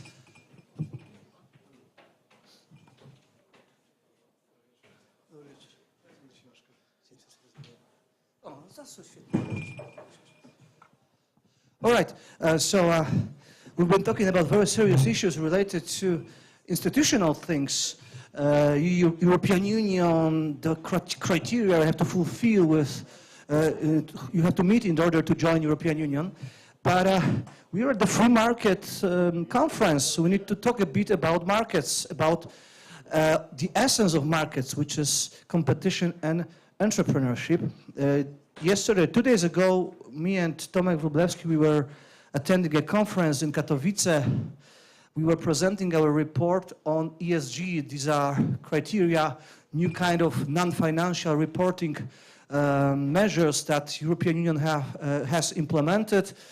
And also a lot of business people were discussing it in the panel, big corporations, and they avoided the word profit as the devil avoids holy water. So they presented their activities, their entrepreneurial activities, as something that was only there for the common good, not for their own good. They don't want to make money. Money is bad. The common good, the public good is something worth pursuing. So is this, and this is my question for you, is there any place in the world that is friendly toward like a classical entrepreneurship which is based on profit-seeking? This mindset that you're talking about of the stakeholder being very broad and including the entire community as well as employees and customers and shareholders, I think one of the reasons it's gotten so much traction is because it's so ambiguous. I mean, Milton Friedman would say that the only real stakeholder is the shareholder, that but any manager knows they have to worry about the customer and partners and employees. So I think it's gotten traction because it's, I mean, I can support the notion. I agree with Milton Friedman, but I also agree that customers and employees are important to keep satisfied. Anyway, to answer more directly your question about where in the world are people still focused on the virtue of entrepreneurship. Well, I've lived and worked in Silicon Valley for the last 40 years. And despite the problems of California, high cost of living, high crime in cities like San Francisco, where I live,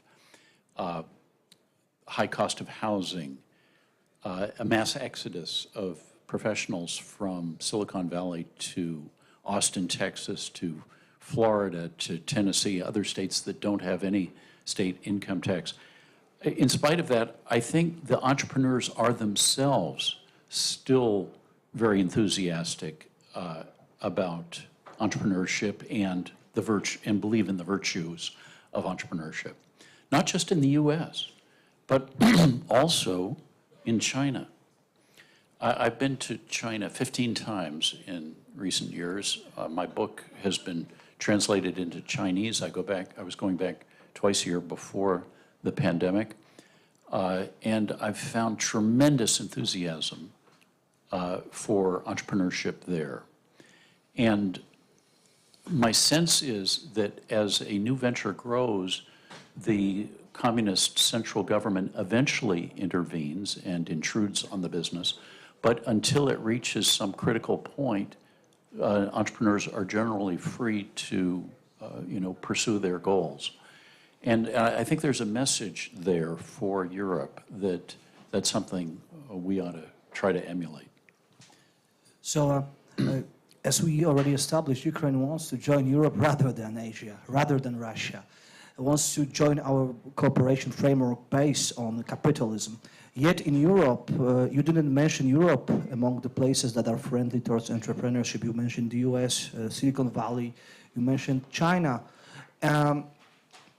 Well, the question is, how do you think Europe, in your opinion, will shape its policies in the future years? Because as I noticed in the beginning of our chat, it becomes more and more ideologized. A lot of like those climate ideologies, environmentalism comes into play when we're talking about economic policies. So will Ukraine, when joining Europe, will Ukraine be joining a space of markets, space of entrepreneurship, in your opinion? Or maybe it has to kind of develop its own strength in this matter, rather than counting that it will import this mindset from somewhere else? Well, I do see a lot more, say, software companies and app startups in China than I do in Europe.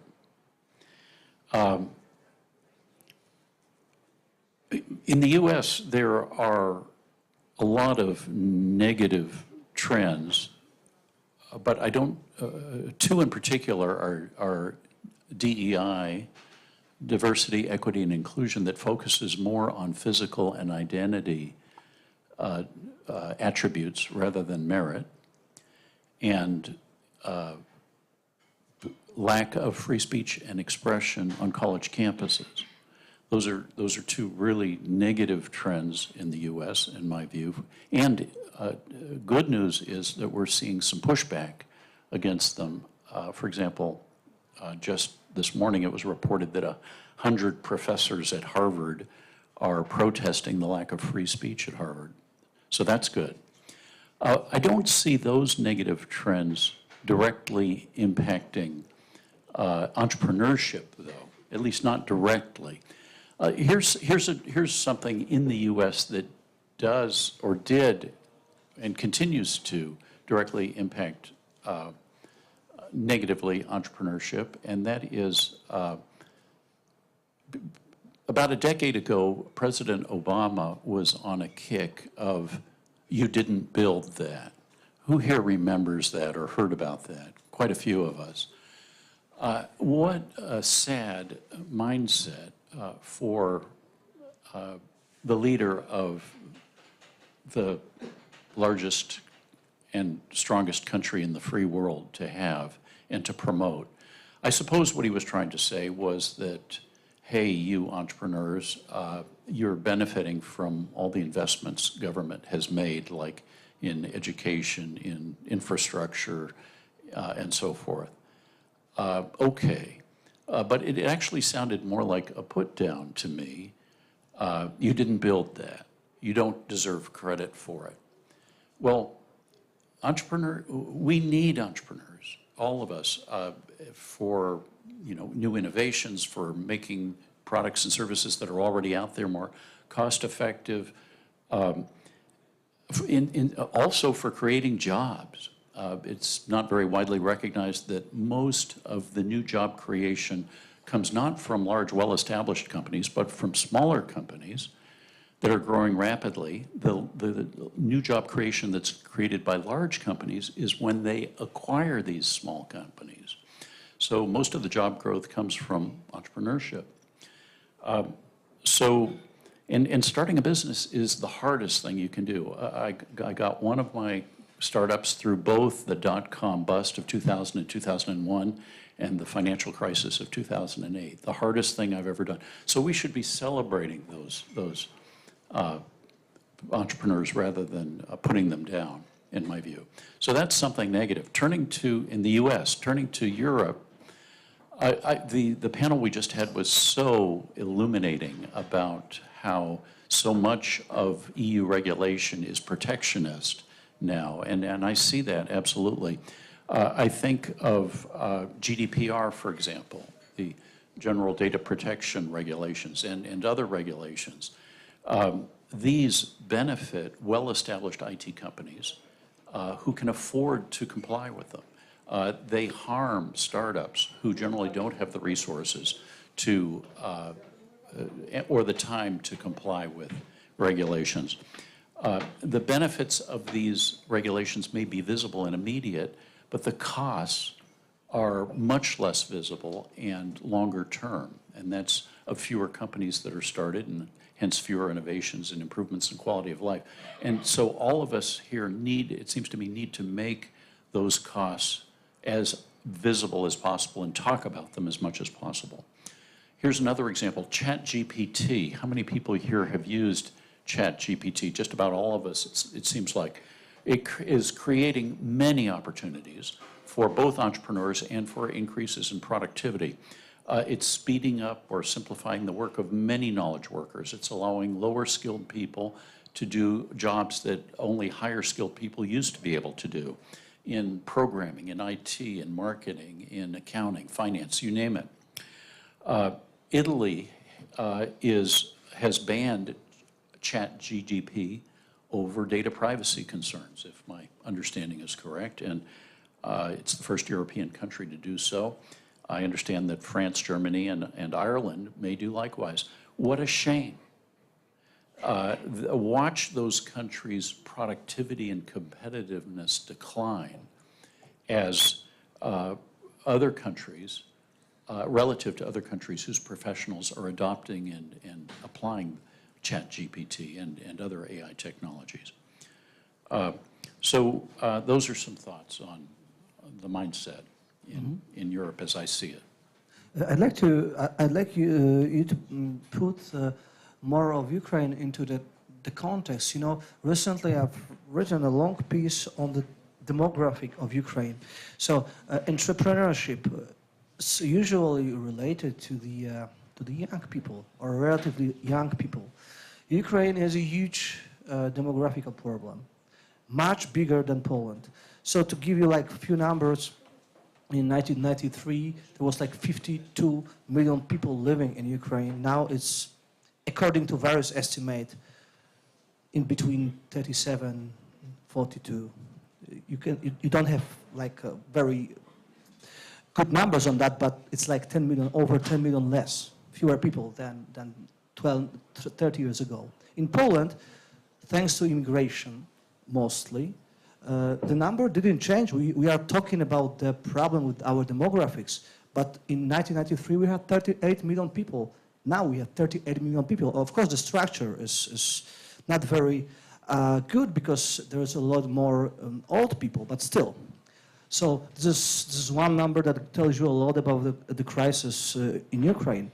Their youth is escaping, emigrating to other parts of the world. So is entrepreneurship able to, after the war ends, rescue the country?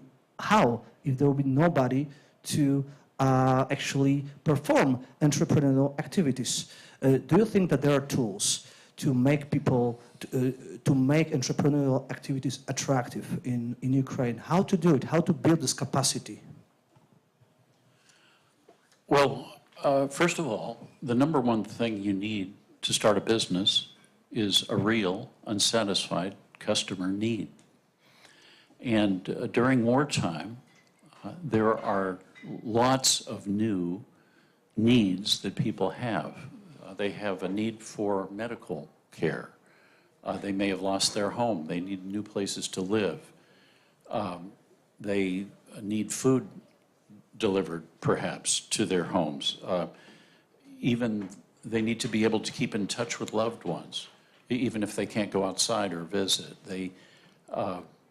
Even if life continues somewhat normally, they need to continue their education and physical fitness and any number of needs that are maybe different if the usual suppliers can't provide them. All of these things are things that businesses in the Ukraine are providing during the war as soon as a region is deoccupied. We see that with grocery stores and private postal services in particular. The businesses who are providing such services are gaining knowledge, they're gaining experience, and customers who trust them. And so after the war, it will be very natural to evolve and grow these businesses, I think, into successful businesses.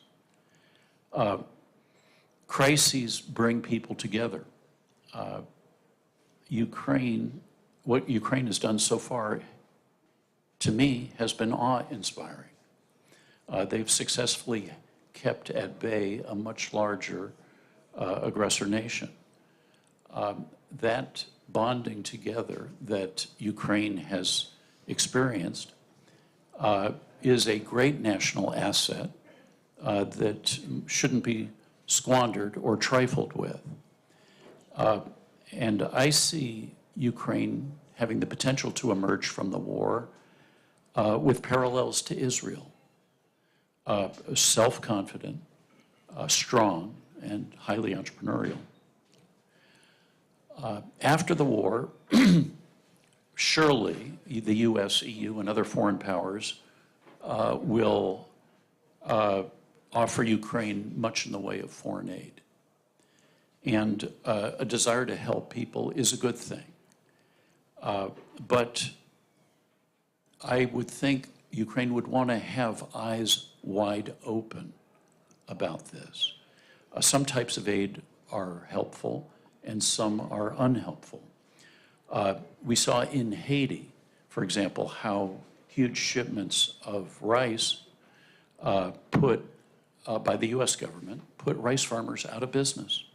How can they compete with free rice?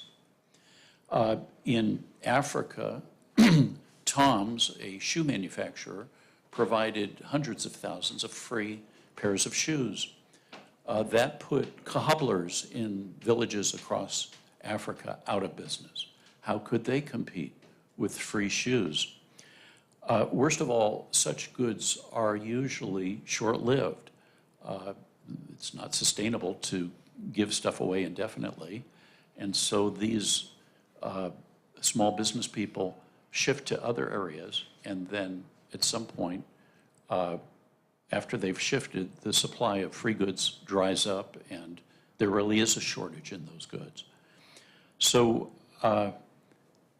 in Ukraine, we've seen this happen with grocery stores. Food has come in, grocery stores have not been able to compete.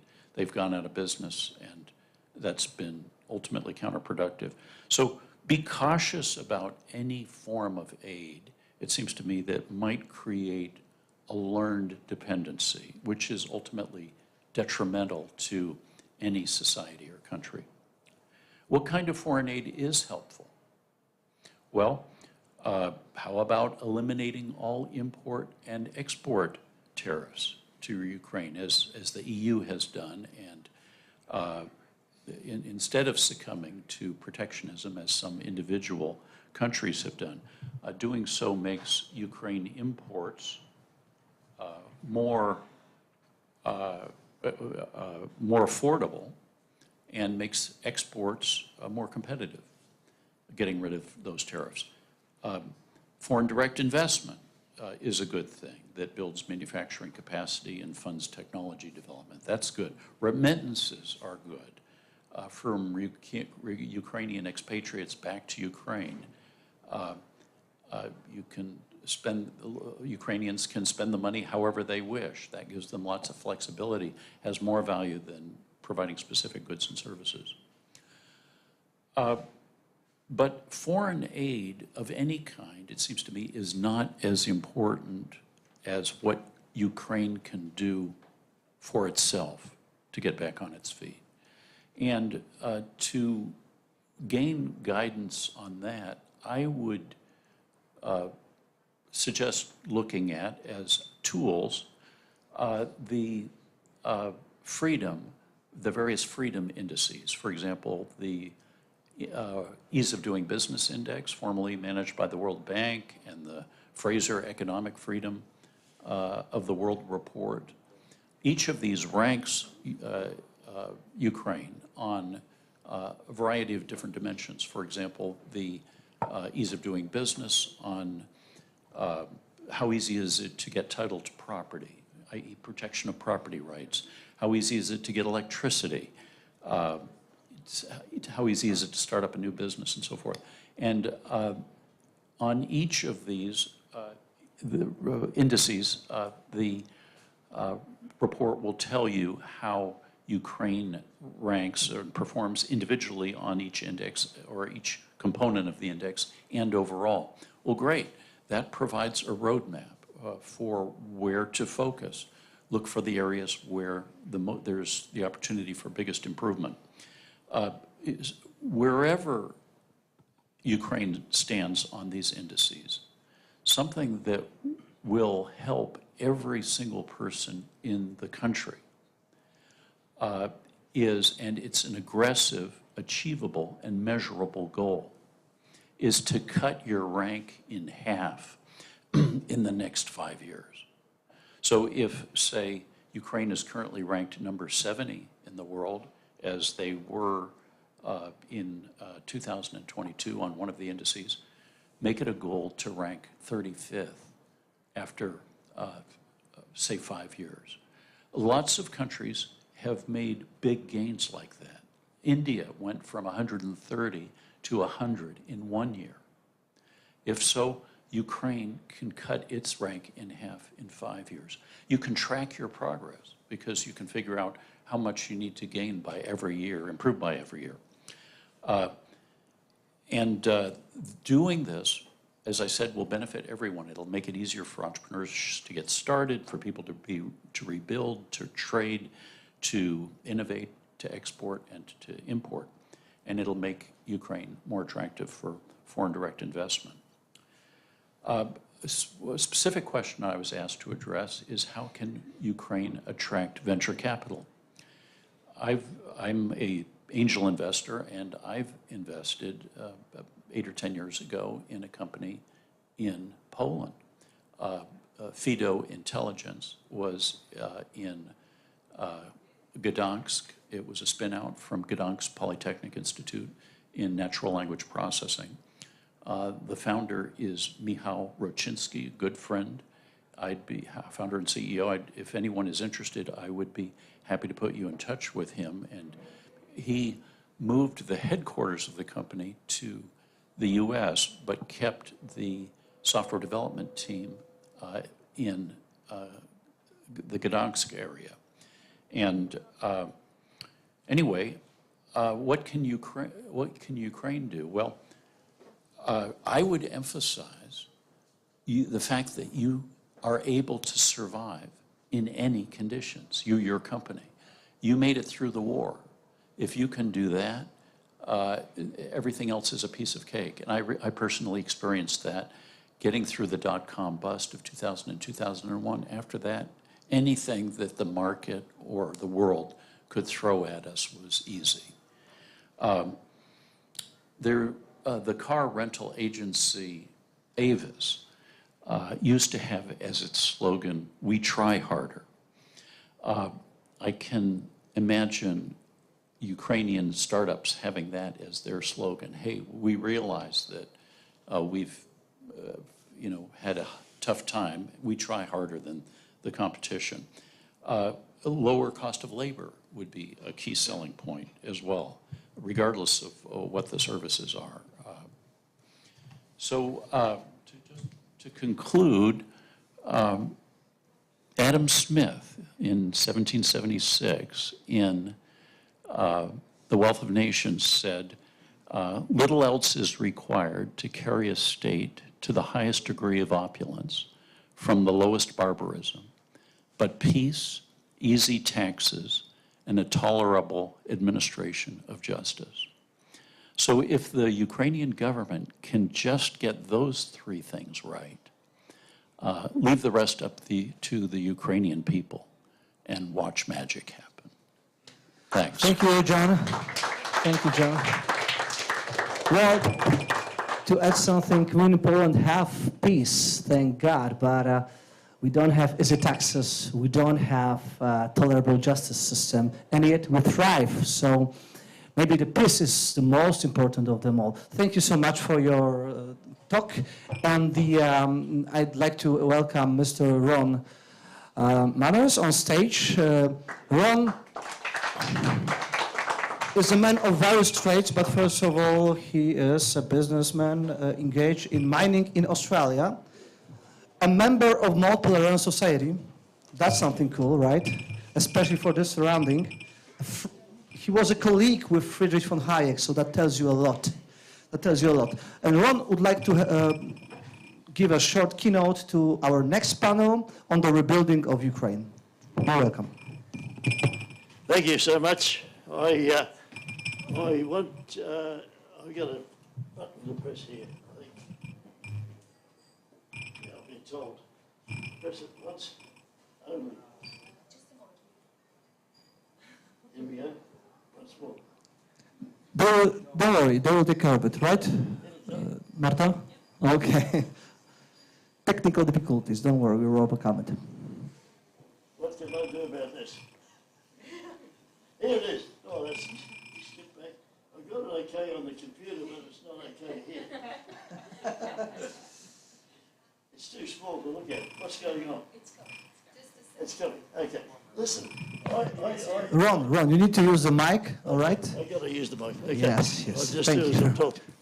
I want to mention there's a.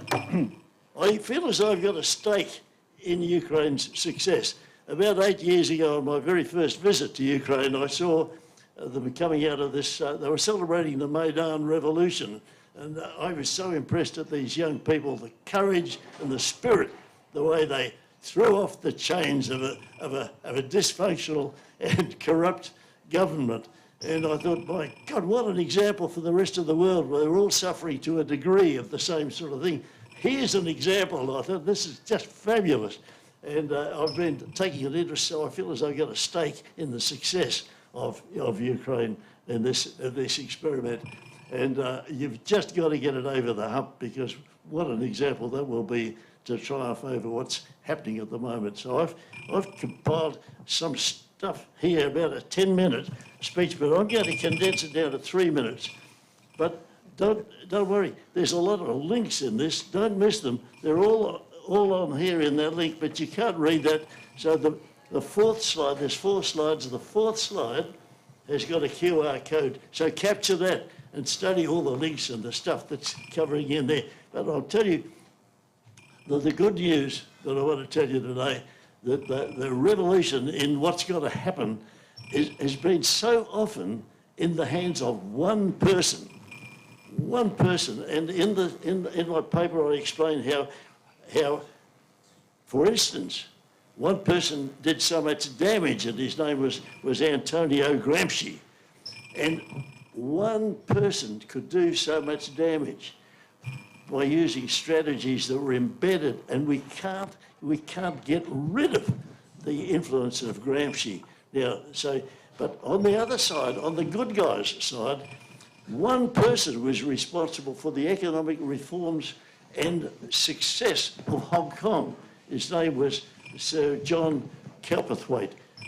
There's some links that tells you all about his success. One person was responsible for the fantastic reforms of New Zealand in the early 1980s. One person. Then again, one person was responsible for the success in the Australian economic reforms, which I was fortunate enough to be in business. There's a lot of stuff. When you get into the speech, get into this stuff. There's a lot of stuff in here, but the reforms were called the Hawke-Keating-Walsh Dries reforms in here. One person, John Hyde, was the director of our Mancal Foundation for so many years. He's just retired, but one person was responsible for what happened from here right through to there. Who just happened to be in business during that time? Me. How lucky was I to be there for this revolution caused by one guy? So never forget, don't worry about having to have a 51% majority to do anything. It's one person can do all this sort of stuff. It's worthwhile just studying the success of each of those people and how they achieved that. Now, yep.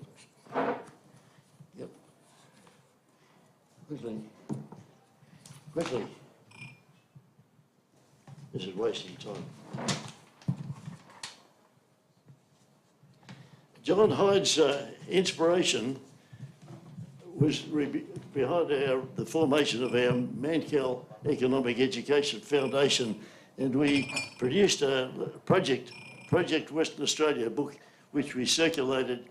Every member of State Parliament got a copy, a hard copy of this at the last election.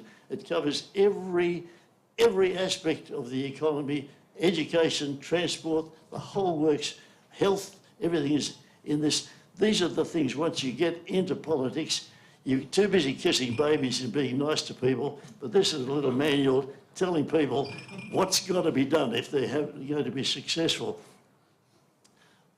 We've circulated through Tom Palmer and the Atlas Network, we've circulated copies of this into Ukraine. We've had Marian Zablotsky, the Ukrainian Member of Parliament, zooming into our office to discuss this and other reforms. So it's got a life of its own. And in the text of this on the link that I'll give you, it's got the soft copy, so you can get onto the full text of this reform paper, which I'll leave with you.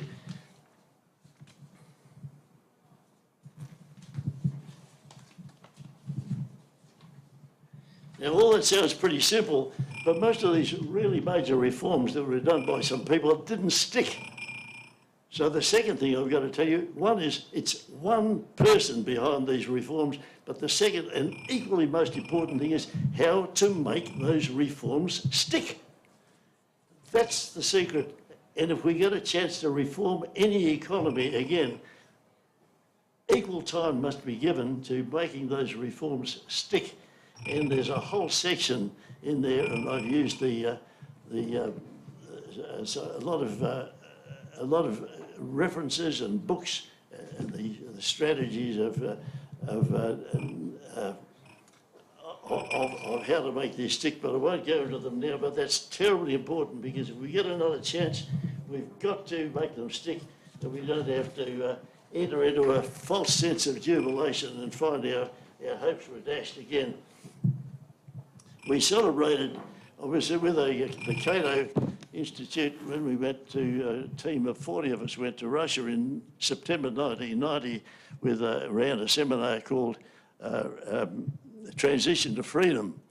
And we were there while the Soviet Union was falling apart. We rejoiced, saying, that's the end of those guys, but how wrong were we? We'll get another chance. And Professor Niels Carlson in his book, which I've detailed in the thing, explains several strategies that must be adopted to keep these reforms alive. So in conclusion, let me urge you to seek out that one person in your area, in your country. Seek out that one person that you think is able to make a transition to these economic reforms, or either be that one person yourself, or support that person with all your heart, and equally lock in those strategies to make it absolutely impossible for those reforms to be undone. And that will be your major contribution in restoring our civilization. that's the challenge I'll leave with you. And the final slide, of course, grab that QR code and you can get the mull over and chew over the whole gutsy stuff that's in there. Thank you, and I'm so happy to be here with you. Thanks. Thank you so much. So maybe Ukraine is waiting for this kind of person, but without this mustache probably. Okay, I didn't expect this mustache to appear there. That's us, yeah. Okay, let me invite you to the last part of our evening, the panel. We're talking about very general and various issues, but now we're going to focus on very concrete issues, which is rebuilding Ukraine. So after we assuming Ukraine successfully kick out Russia from its territory, it starts rebuilding. So we're going to talk about that with our guests, with our dear guests. We have Gennady Radchenko from Ukrainian Business Center. Please welcome. Take your seat wherever you like to. Let me invite Mr. Alexander Siemaszko, who is the Deputy Director of the Department of Trade and International Cooperation of the Ministry of Economy and Technology. Hello, nice. Yes, of course. Any seat you want. Let me invite Mr. Cristian Manolaci, who is a historian from Romania. And also Mr. Ron Manners to this discussion. Please take any seat you'd like. I don't think that Mrs. Maria Zolkina is present. I think it's not updated. Okay. So, okay, before we start talking about the rebuilding itself of Ukraine, let's talk about the peace we'd like. Because the peace is a very general notion. And I think that, for example, Macron has something else in his mind when he talks about peace than Scholz. And Scholz has something different in mind than Duda. And Duda has something a bit different in mind than probably Mr. Zelensky. What kind of peace is necessary for Ukraine to effectively start rebuilding? Because it's not so obvious to everyone. And this is the general question, but let's start with Mr. Radchenko. Thank you. Of course, I don't have a crystal ball. I can't say when and how. And of course, it's very important what the gentlemen are saying, but I really believe that if we are talking about peace, so we have to talk about the full crash of Russia.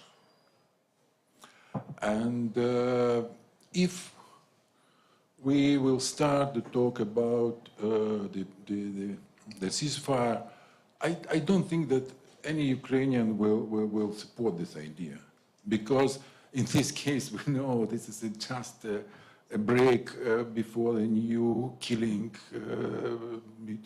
before the new aggression, and so on and so on. And it was so clear for us in 2014 when Russians came to Donbass and Crimea.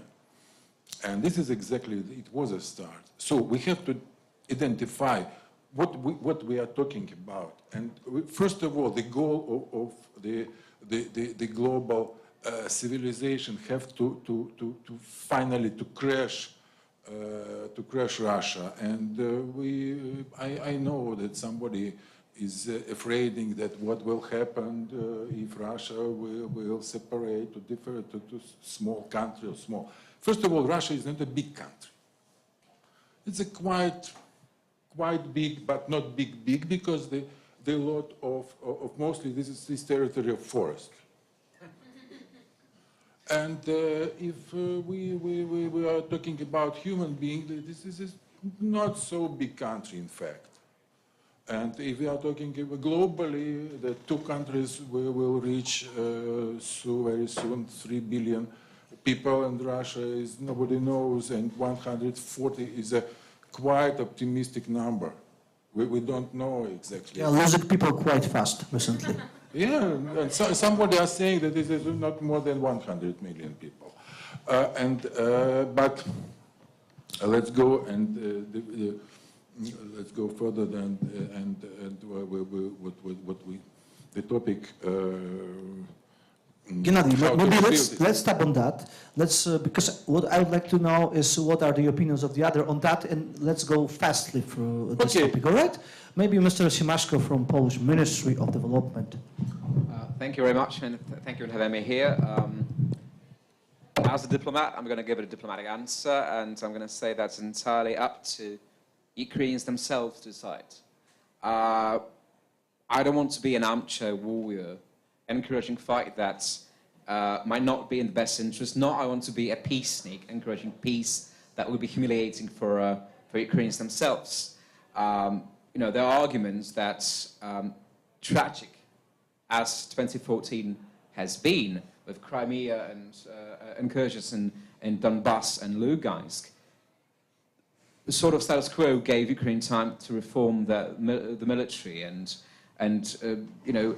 embed a new fighting spirit to the nation. And we've seen results in heroic defense of Kyiv and the rest. So I think it's entirely up to Kyiv to decide what are the measures for peace. I support just peace. I think that in the long term, best interest of Ukraine, that would mean a peace that would cripple Russian offensive capabilities, because otherwise we might see another attempted offensive. But again, it's entirely up to Ukraine, and we can only support this decision and the consequences it will entail. Thank you so much, Mr. Manners. The same question: what kind of peace do we want? I think to be at peace in the world is to be somewhat independent. And Russia, the last time I looked, had an economy about 20% larger than Australia.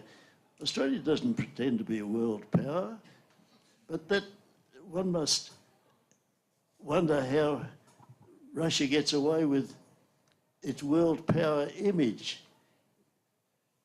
And I think that Europe has fallen into the trap, as you all know, of becoming totally dependent on Russia for the provision of energy. But we in Australia have fallen into the same trap. As I left, I looked around our office and our home to see if there was anything not made in China. And there was one thing I found, and it was a Colgate toothpaste pump made in Poland. How about that? So I think the trap is for us to be at peace, is to be independent, and that's the way to gain respect from people. So these people, they can't push you around. Russia pushed Ukraine around, and pushing Europe around, and it's got them intimidated because of this monopoly that they have on the energy supply. So let's be independent and maintain our own strength and dignity. So the kind of peace that ensures independence to Ukraine is the kind of peace we want. Okay, those three voices are talking about, you're talking about the optimal outcome. You are the historian. So you can probably draw a picture more thorough about what can we really expect. Russia is a dysfunctional, failed state in a way, but it's been there since centuries.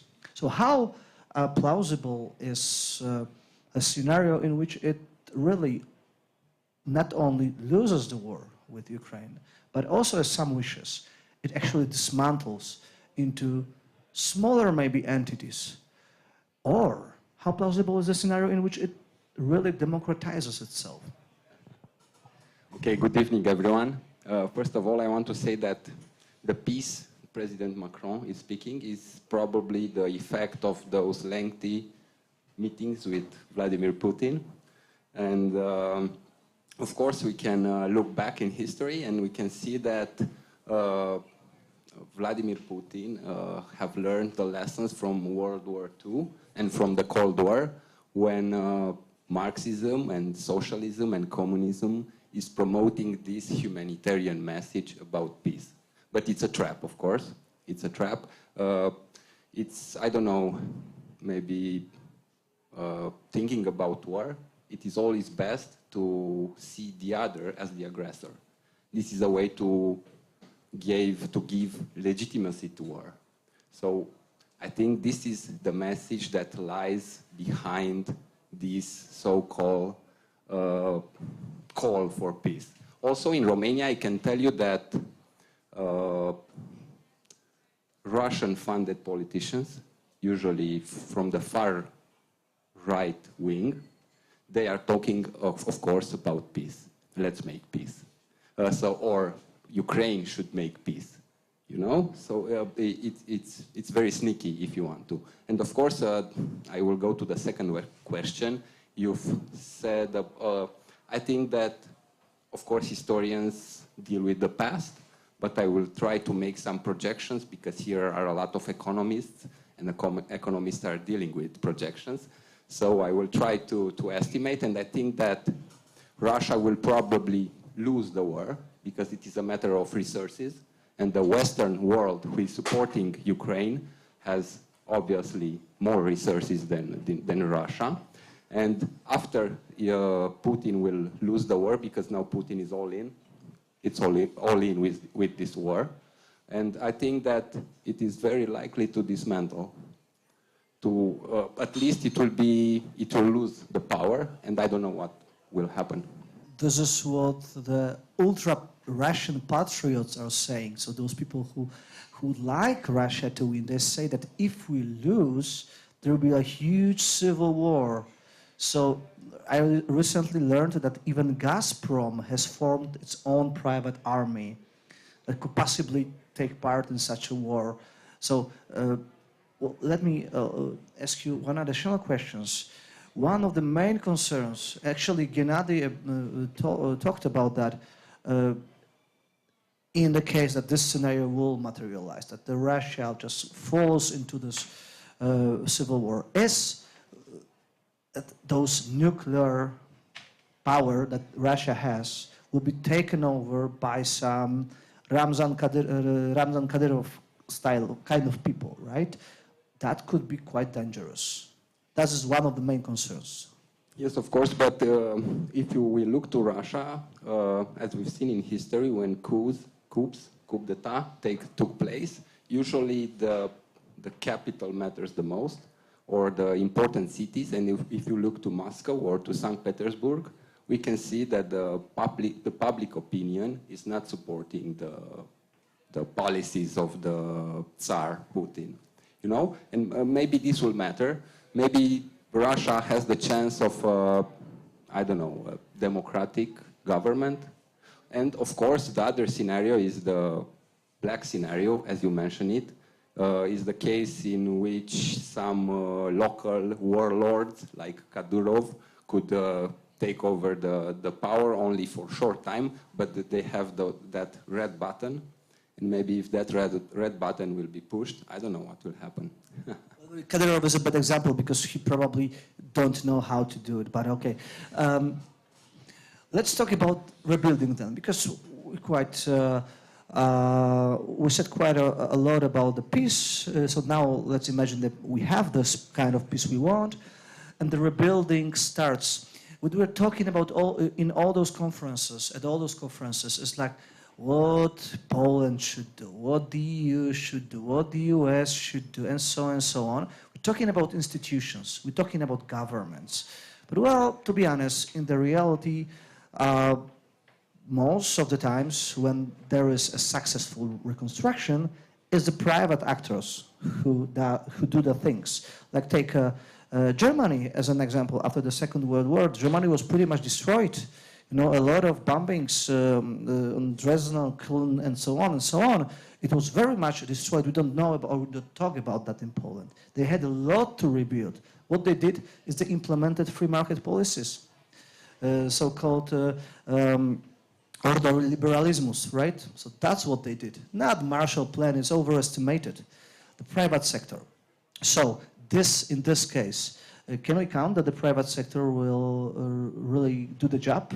Maybe let's start with Mr. Siemaszko from Polish Ministry of Development. Oh, it's kind of easy to play the villain here.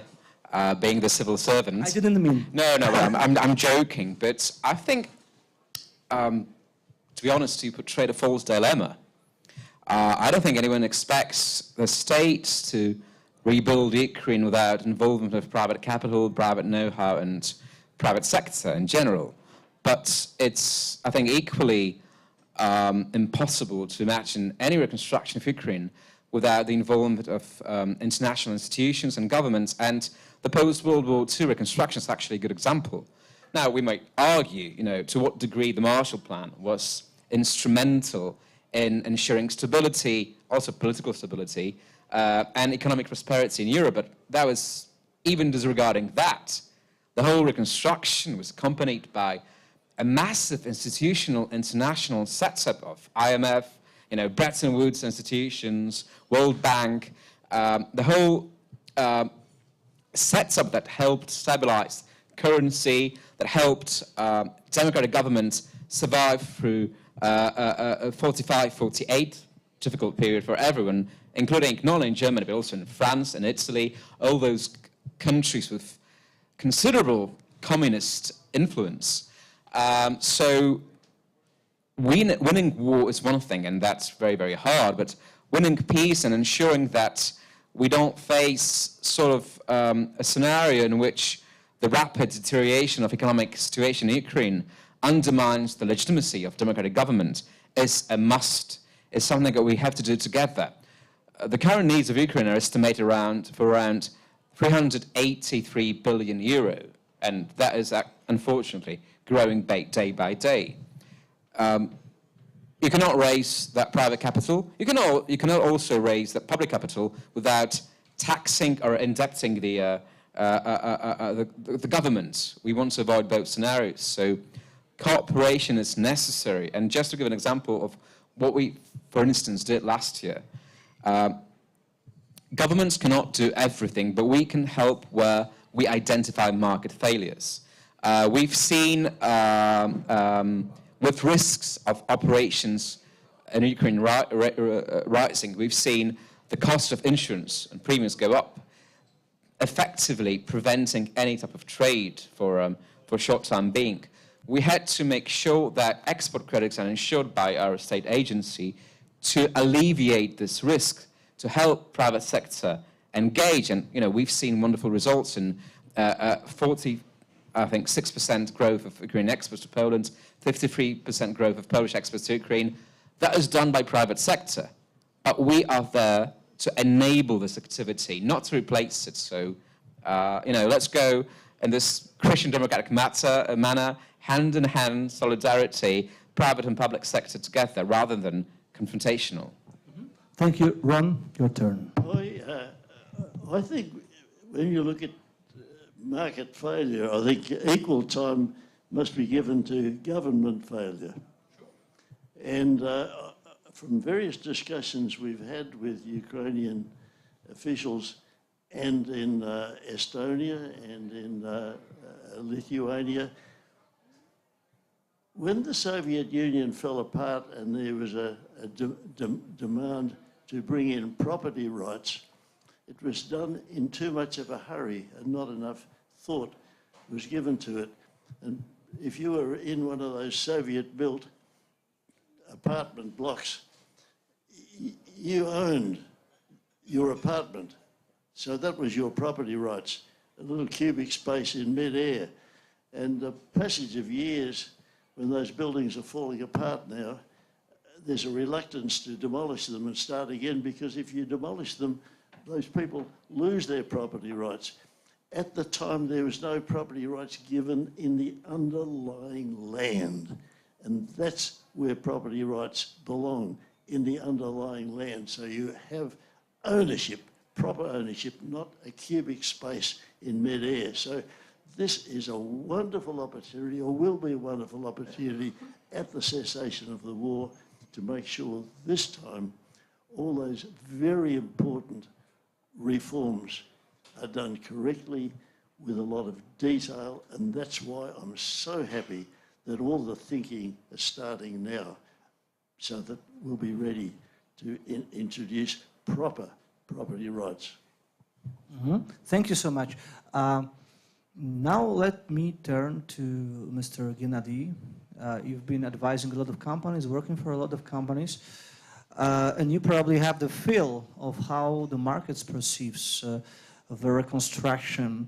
So what Mr. Siemaszko said, that there should be state to ensure the stability of the capital flows, to guarantee that the money won't be wasted due to political risk, for example.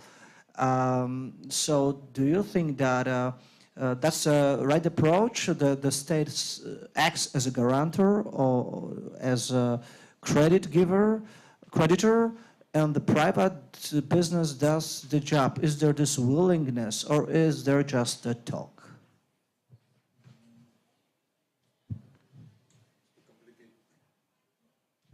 Complicated question, but I will refer to your previous question and to say yes. And if we are talking about private business and private initiative in Ukraine, I would stress that you and we, all of us, basically we can't say we know Ukraine. But what we know, this is a big exporter of metal ore, #1 exporter of sunflower oil, and #3 grain. And basically grain is a big issue now. In fact, we don't know that the Ukraine is producing a lot of stuff for automobile industry for Europe. Ukraine, I know the one producer of refrigerators for supermarkets, and they have 16% of global market. And this is already not raw materials, and this is the products with quite complicated product. And for example, we are good in the service.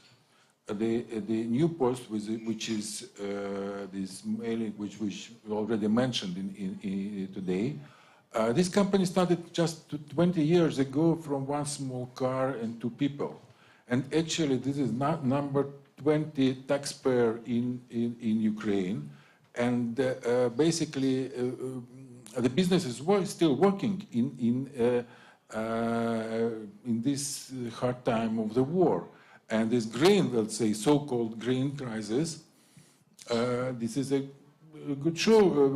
We are seeing that, and this is not about the grain. Of course, this is about politics, but we recognize finally that Ukraine is producing apple juice, using new technologies, and a lot of another products, pet food, which is quite popular. This is the brand new factories, and actually Ukraine is still this country with a lot of consumer from 30 to 40 million people. Private business is still operating. Even we are not happy with the oligarchs' business in the energy, but we can see this winter that the business is working, and basically they are quite stable, and they save the country with the energy. So this is quite developed country, and if we are talking about the free market, I really afraid that Europe have to be prepared to the open competition. I would think that maybe now the farmers are not happy. Maybe tomorrow PGE will be not happy because of the cheap energy coming from the Ukrainian nuclear power station, and so on. So, in fact, I really think that the private business will help a lot.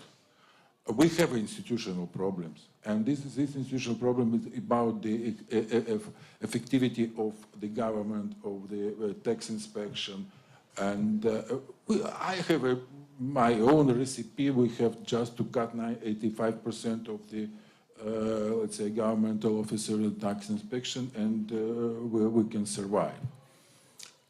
But you know, we have to study what is Ukraine is, and from my question is about the rebuilding of Ukraine. How to rebuild? What we have to rebuild? Just to rebuild what was destroyed, or to build new technologies, new roads, new railway, new infrastructure. We have this. We have, unfortunately, thanks to this dramatic war, we have a big chance to make a big jump and to be the country which is really one of the best in Europe. But the question is the peace, of course, and the institutional reforms. Thank you so much. Let me go to Christian again and ask him about the past. We've seen a lot of cases in which a country was about to be rebuilt after war, many failures, or at least not full successes. Let's mention some countries of former Yugoslavia, right? So the eternal candidates to European Union that will probably never join. So what do you think is the necessary condition for an effective reconstruction beside peace? I can see three problems: politicians, people, and philosophy. First problem, politicians.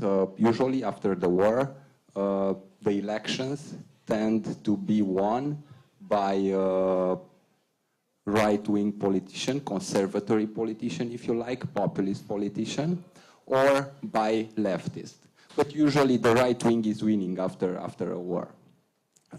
Second of all is the people, because the people will feel entitled to gain, to receive from the state. They will go to their mayor or to their president, and they will say, okay, our kids died on the battlefield, we are entitled to receive this and that or anything else. So this is another problem. When I was referring to philosophy, I was referring to protectionism, because also in the other panel was our colleagues were talking about I don't know, people leaving the country for better jobs in the EU, for instance. So it's on the other side is this national protectionism, as the German Friedrich List in the 19th century said. You know, Ukraine will come and say, okay, we are not prepared to compete with the Western world.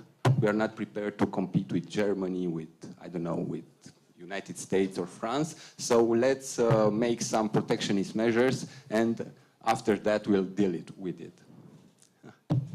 Yeah, the protectionism can be the problem because it's very popular, and you know, it has a big appeal to the common man.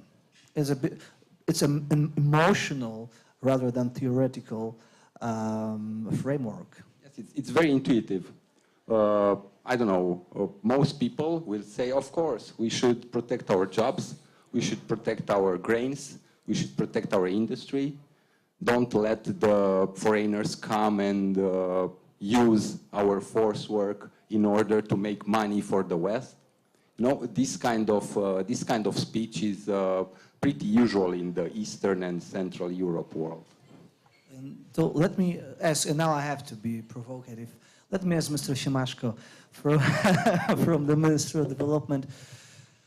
You know, on one hand, we have learned that Poland has benefited from eliminating trade barriers. When we joined the European Union, no wonder we had a big advantage thanks to that.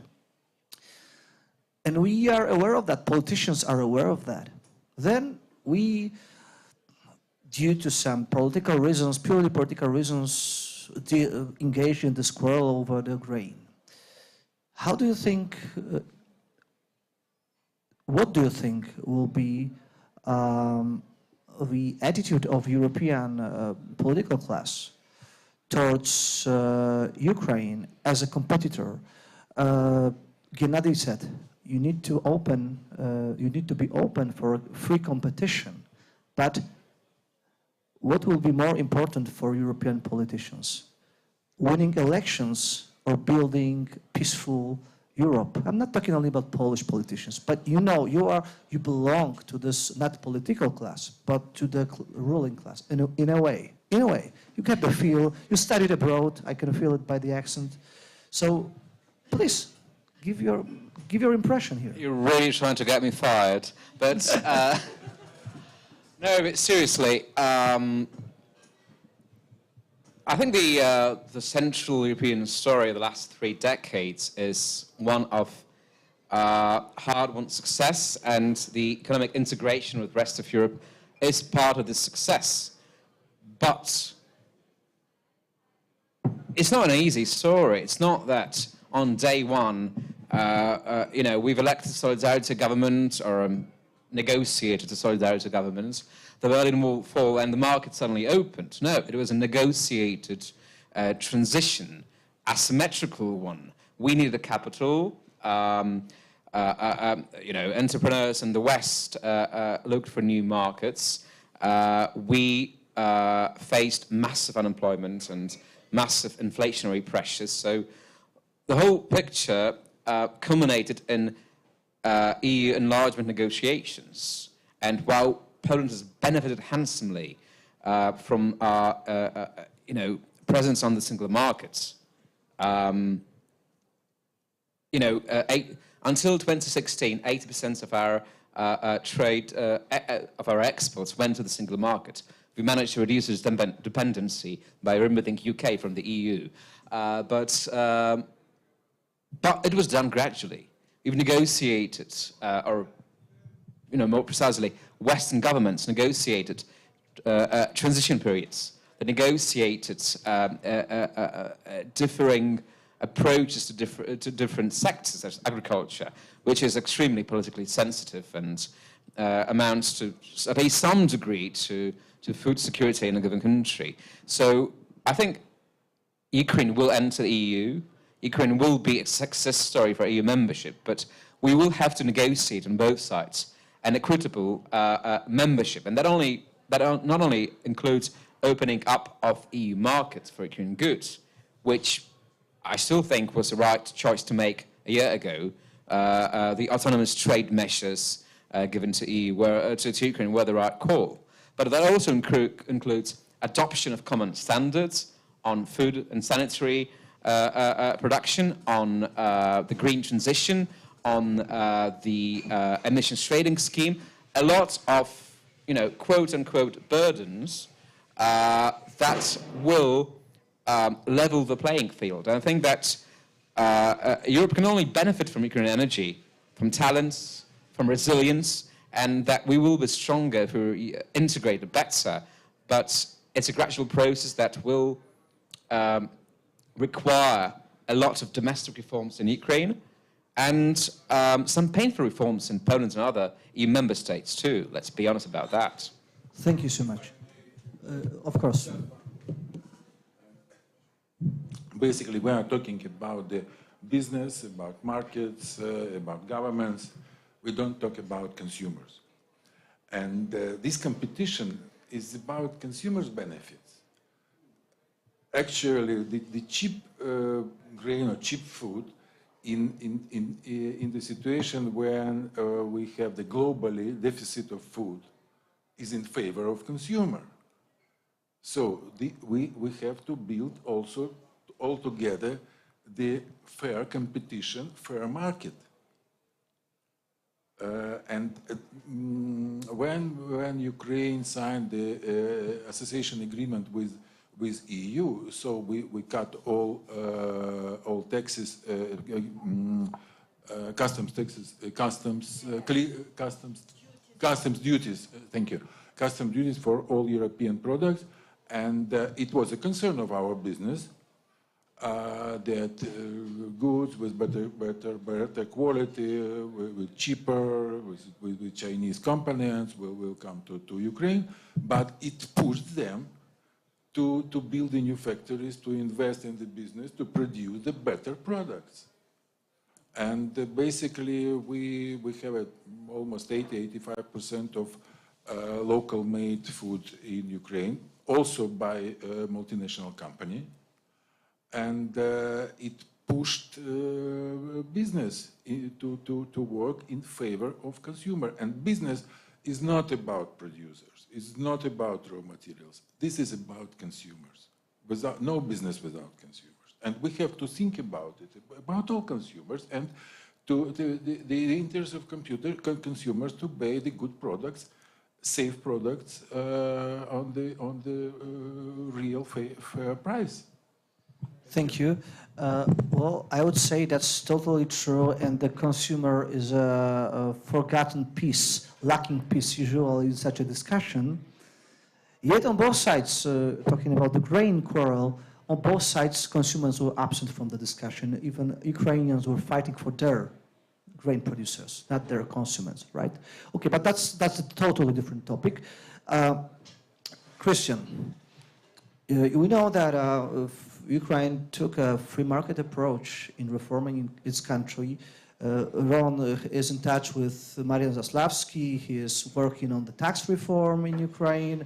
They'd like to implement low taxes, flat low taxes in every aspect. So corporate taxes, income taxes, and VAT at the same level. That's the plan. Low regulatory framework, and so on. And yet we're talking about Ukraine joining the EU.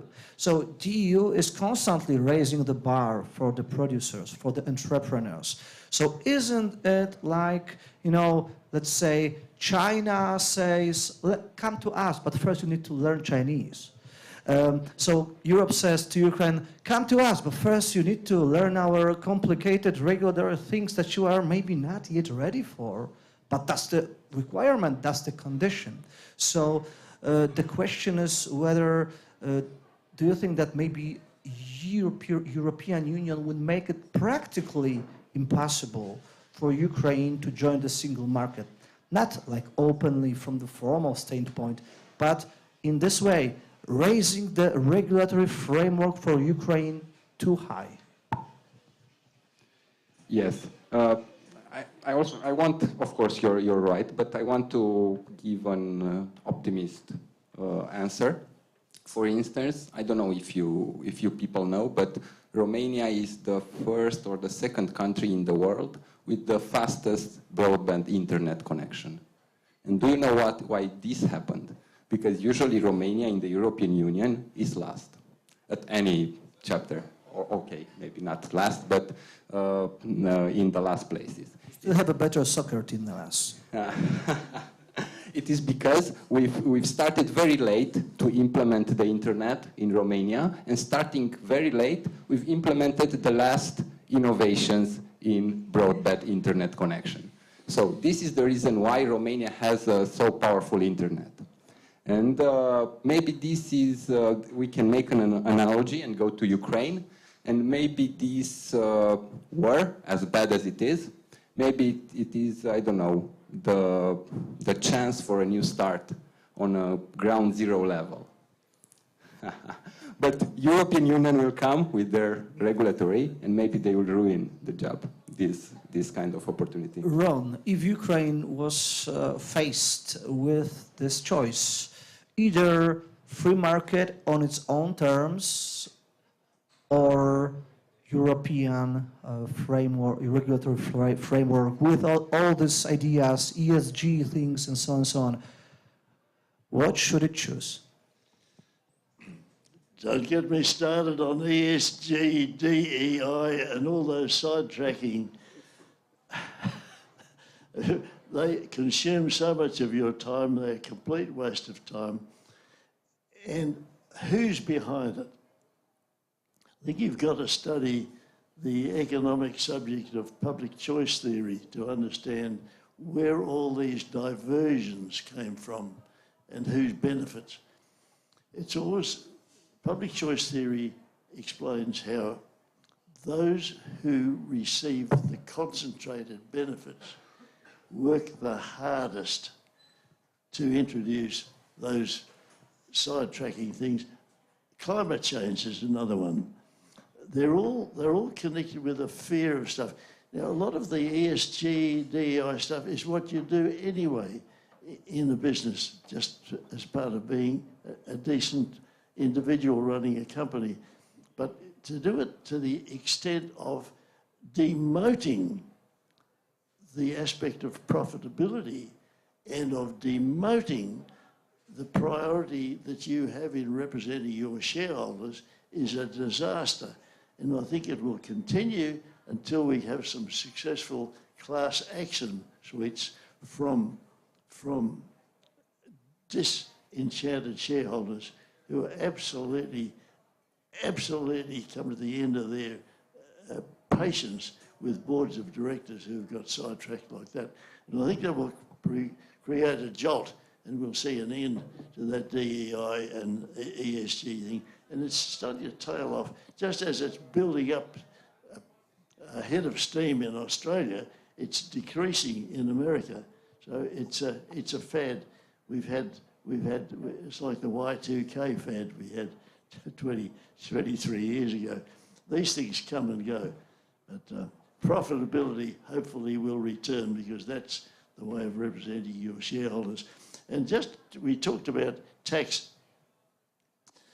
I've got this terrible, I'm going to Estonia tomorrow. The terrible news I've heard is they're increasing their tax rate by 10%.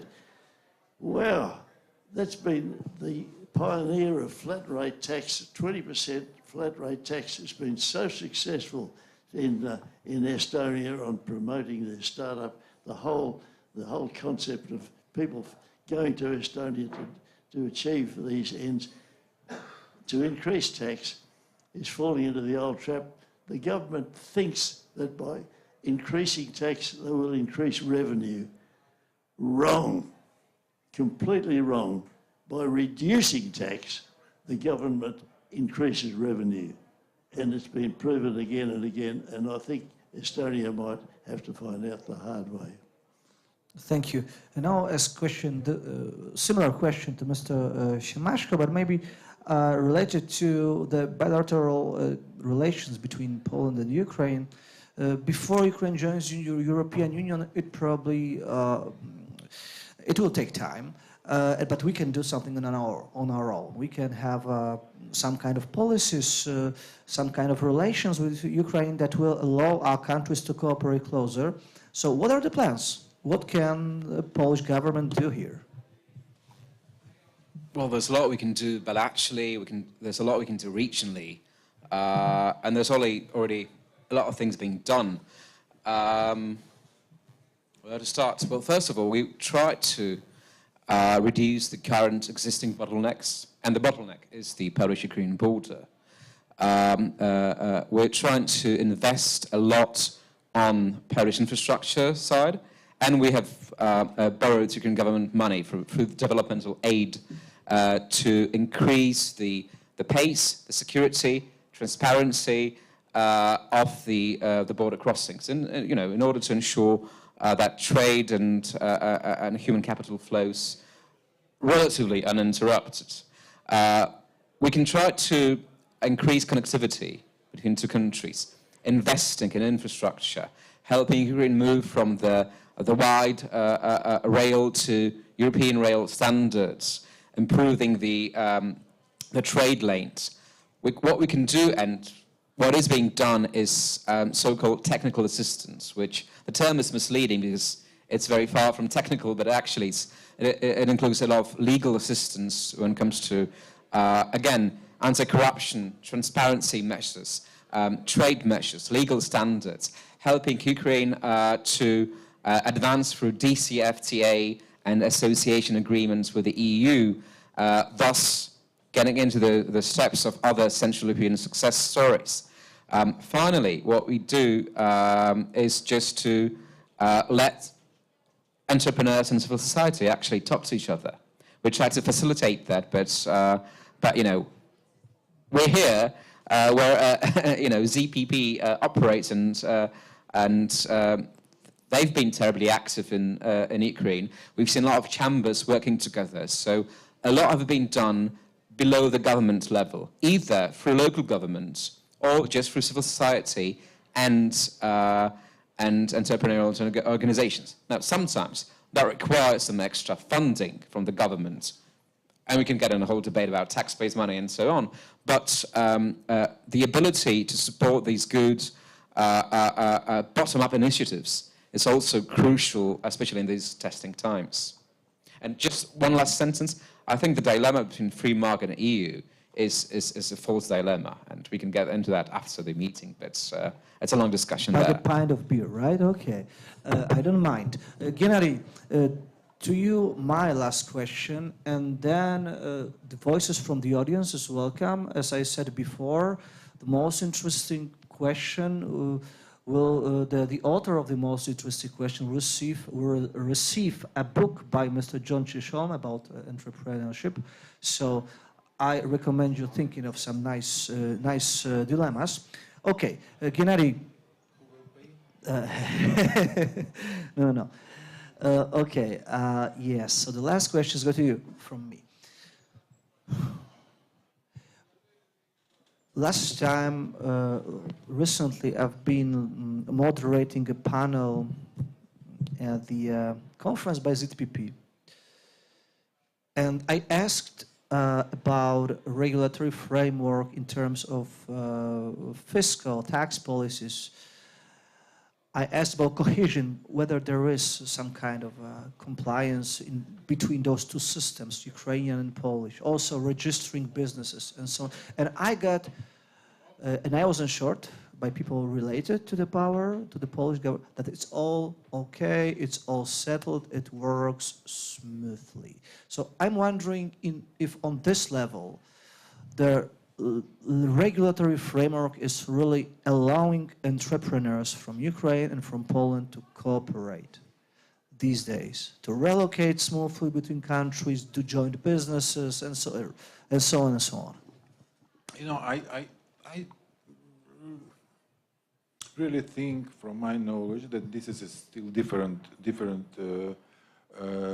tax systems, and the Polish tax system is not a tax paradise, as you know, but the difference is about execution.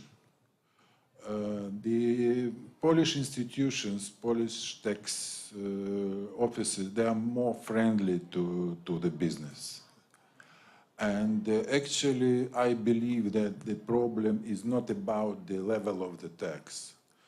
Because from my experience, my business experience, I used to work for the biggest multinational corporate, and it was never a question about the level of taxes, because they operating globally in the different countries, they faced a lot of issues. But the issue is about equal practice for all entrepreneurs. So we have a quite big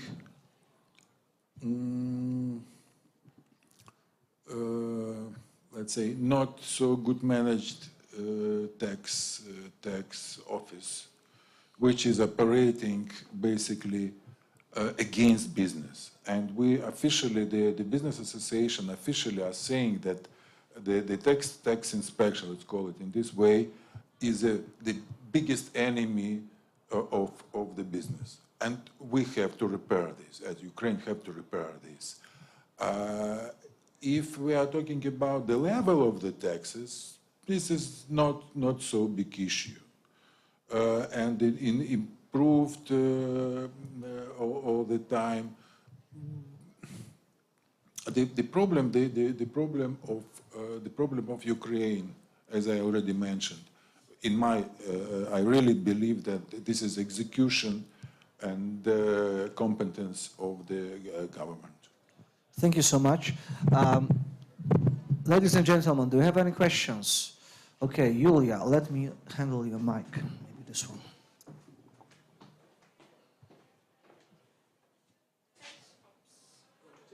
Thanks a lot for the discussion. It was really interesting. I would like to leave a comment and have a question. I'm myself representing the student organization at the Warsaw School of Economics, where we prepare our own vision and plan of the recovery of Ukraine. I myself am from Kyiv, and I was raised in Donbass. So what kind of hurt me, Sebastian, is that when you compared, let's say, should Ukraine create its own freedom market, so the free market, or go to the bad European regulatory, let's say, structure? In Ukraine, the European Union is viewed quite beyond the regulation structure. Because in the globalized world, you cannot create your own free market and be like, hey, look, we are between the EU and we are between Russia and we are free, come to us. We cannot afford being in Singapore because we have a dictatorship machine just on the right side of the map.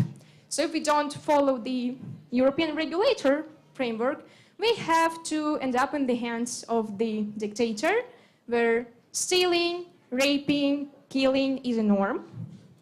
And to be a part of this regulatory framework where the human life is basically in the middle, more than 100 people have lost their lives in 2013-2014. Then over 13,000 people lost their lives in the Donbass. And since the 24th February, I cannot even tell this number. We don't know the number of the people that lost it. So in case of free markets and the conference, it is like it's accurate, but still we are fighting to have the human life in the middle, and that's what I really appreciate when it's kept. So regarding the question, when we began our project ourselves, we were like, okay, let's write something for the time where the war ends. So the next morning we wake up and we implement the plans. It's been a year, we shared the plan with the Ukrainian Academic Society, with the Ukrainian businesses, some people in the government, and we were viewed like people from the West. You know, like you guys see that everything can begin only the next morning after the war. However, what can happen if we begin recovery now? And not pouring the billions just right away to do everything, but step by step. A village has been occupied, let's help the people to rebuild their houses. So, I don't know, a farmer who has his small farm will have now human life decent conditions and work, yeah, and provide the others with the food. Let's not steal the IT projects from the Ukrainian IT specialists, then they will earn the money and they will donate for the Ukrainian army, they will pay to Ukraine the taxes, and the government will be able to invest. So what do you think about the recovery process? Can it really begin now if we're not thinking only about the millions, but basically step by step? Thank you. So I understand it's a general question to all the panelists, so you're welcome to answer, whoever wants. This is not a question. We're all fighting to answer this question.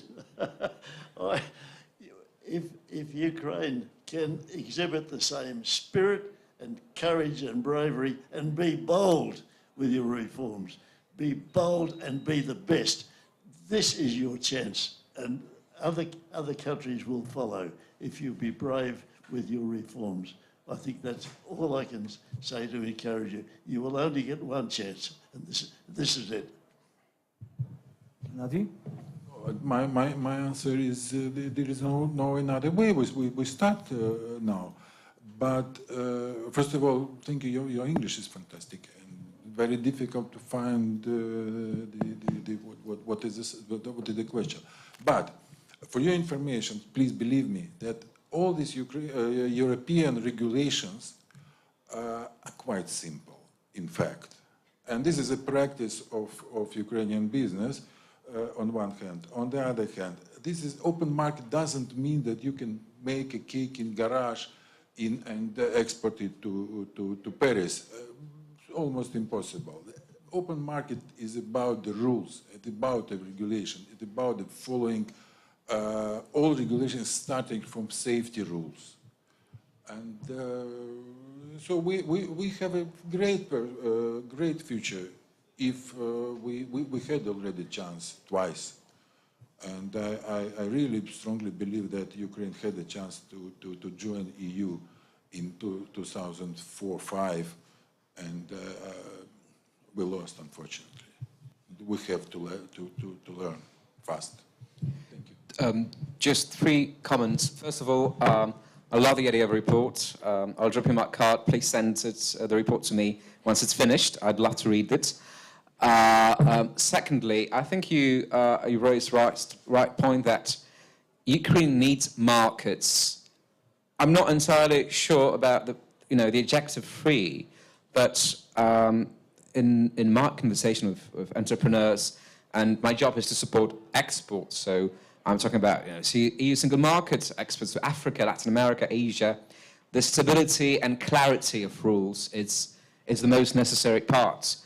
Knowing, or a very small fraction of entrepreneurs complain about the complexity of single market.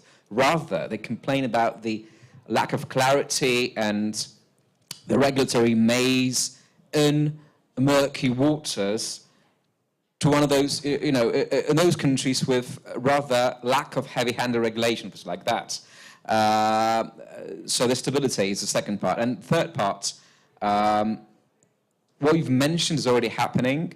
Theoretically, we've devised the reconstruction and recovery part in two parts, the humanitarian assistance, and that's happening right now with modular hospitals, with demining, with psychological help for victims of war. That is already happening on the ground right now. But we have to think about long term, and that will require much more resources than just immediate humanitarian action. But a plan is necessary, otherwise we're going to squander the chance. And finding right means and ways to ensure that the process is manageable, that money flows consistently and not just on one go and completely destroying, the monetary system in Ukraine. And in a transparent, safe, legal way is a necessity for us all. Thank you. Okay. Next question. Can you please pass the mic? Okay, thanks. There's only one book. Yes. John will have to choose. I will try to be short and brief. But I have to make a short assumption before asking the question. So, we are talking about Ukraine, we are talking about Ukraine accession to EU, about Poland, about some problems with distribution of goods or eventual competition between countries. But we forget about some, let's say, emotional intelligence. So if we join Ukraine and Ukraine will join us, maybe we better should look at this joint venture as a kind of potential and opportunity. You have to turn on the mic. Yeah, so I think it is an opportunity to have Ukraine in our family than not to have. If we look at the Russian soldiers, which are taking the toilets and washing machines to Russia, it means that they do not have these items at home and they cannot buy them, or they not have enough intelligence to earn money and buy them. And we are now talking about Ukraine, take Ukraine or not to take Ukraine, is it a risk for us or not a risk, how about compliance, how about corruption, how about this, how about that. But the world will not end on the Ukrainian border. We are now, I think, looking at Russia as a kind of black hole, as a kind of desert, which currently it is not. And my question is to you, after the war will finish and after Ukraine will win that war, because I am completely convinced that they will, and after we will accept Ukraine to EU, and after we will create a really beautiful market, and after we will, let's say, solve our problems, small problems with bureaucracy in European Union, what will happen with Russia? How do you think? And especially what will happen with the human resources? Because that is what about this war is. Not about earth, not about land, not about production facilities, but about human resources. And getting Ukraine to Europe and getting Ukraine to Western model, Western world, Western values, we are creating, let's say, a huge potential and human resources abilities that we can use. What about Russia? Are they going to join us later or sooner or later, or are they going to, I don't know, what to do? What are going to be in 10, 20, 30 years of time? Very difficult questions, probably. Okay, Step aside for this one. Okay, I can try to answer you because you've remarked very well. It is also a matter of mentalities. It's not just about politics, not just about institutions or regulations. Yeah, it's about mentality. It's being an European and accepting capitalism and democracy. It's also a cultural thing. It's a thing that you own it in time. It takes time. For instance, my generation, we aren't entrepreneurship orientated. But I don't know, the nowadays students, which are 10 years younger, they are orientated because the time passed and they have other mentality. So maybe it's in this transition, it's also a matter of civic culture, if you want to. Okay. Okay, and one last remark. It's a documentary made in Romania about the transition. It's very interesting. It's about the billionaires which were they've become billionaires in the 90s after the fall of the Iron Curtain and the Romanian Revolution. So there are a lot of interviews there, and they are pretty honest in offering the answers. So maybe watching this documentary, it's called Capitalism with K, Our Secret Recipe. Our Secret Recipe. You can watch it, and maybe also you can find an answer to your question there. Please. I think that the answer to your question is not so simple, not about Ukraine, and not about Russia, by the way. Because in my dream, the victory of Ukraine will mean a lot for Europe, not only for EU. So we will see the absolutely different map of ex-Soviet Union. And basically, if I follow your question, I have to ask what will happen with Belarus, what will happen with Moldova. And it will be not a country belongs to Russia anymore or depends of Russia. We have to think what will happen in the Asia with Kazakhstan, Uzbekistan, and we can see already a lot of changes. So basically, this is the last question in my mind, what will happen in Russia. So my dream is a big fence with crocodiles and let them live by their own, like we can see maybe it's not so political correctly, but this is my real dream. And actually we have to take care about ourselves, not about Ukraine, about all Europe. And we have a chance to win. I strongly believe we will win. But the question is more deep, as you see. There's Thank like you. a million of questions that could be asked, but I guess we are running out of time. That is the end of the formal part of our conference. The rest belongs to the bar. You're all welcomed to have a pint of beer with us. Thank you for the discussion. Thank you for the attendance. Martin, would you like to add something as a representative of organizers? Just a minute, maybe. Yeah, I just want to thank the organizers, of course, of this whole event. I also want to thank all the speakers. I think it was a great discussion. It was a very lively discussion. In my opinion, what we learned is that the EU has many ways to speed up the process of accepting the Ukraine in the EU. And the Ukraine has also many ways on how to improve their economic performance in the future. So that's a good outlook, in my opinion. Yeah, I hope that most of you will also be at the FMS next year. Maybe that's in Kyiv then. Let's hope then. let's hope so. And yeah, thank you to all of you, also the audience at the stream also. And yeah, thank you. Let's go for a drink. Thank you so much. And one last thing that we have to decide on is to which of those two questions the book goes.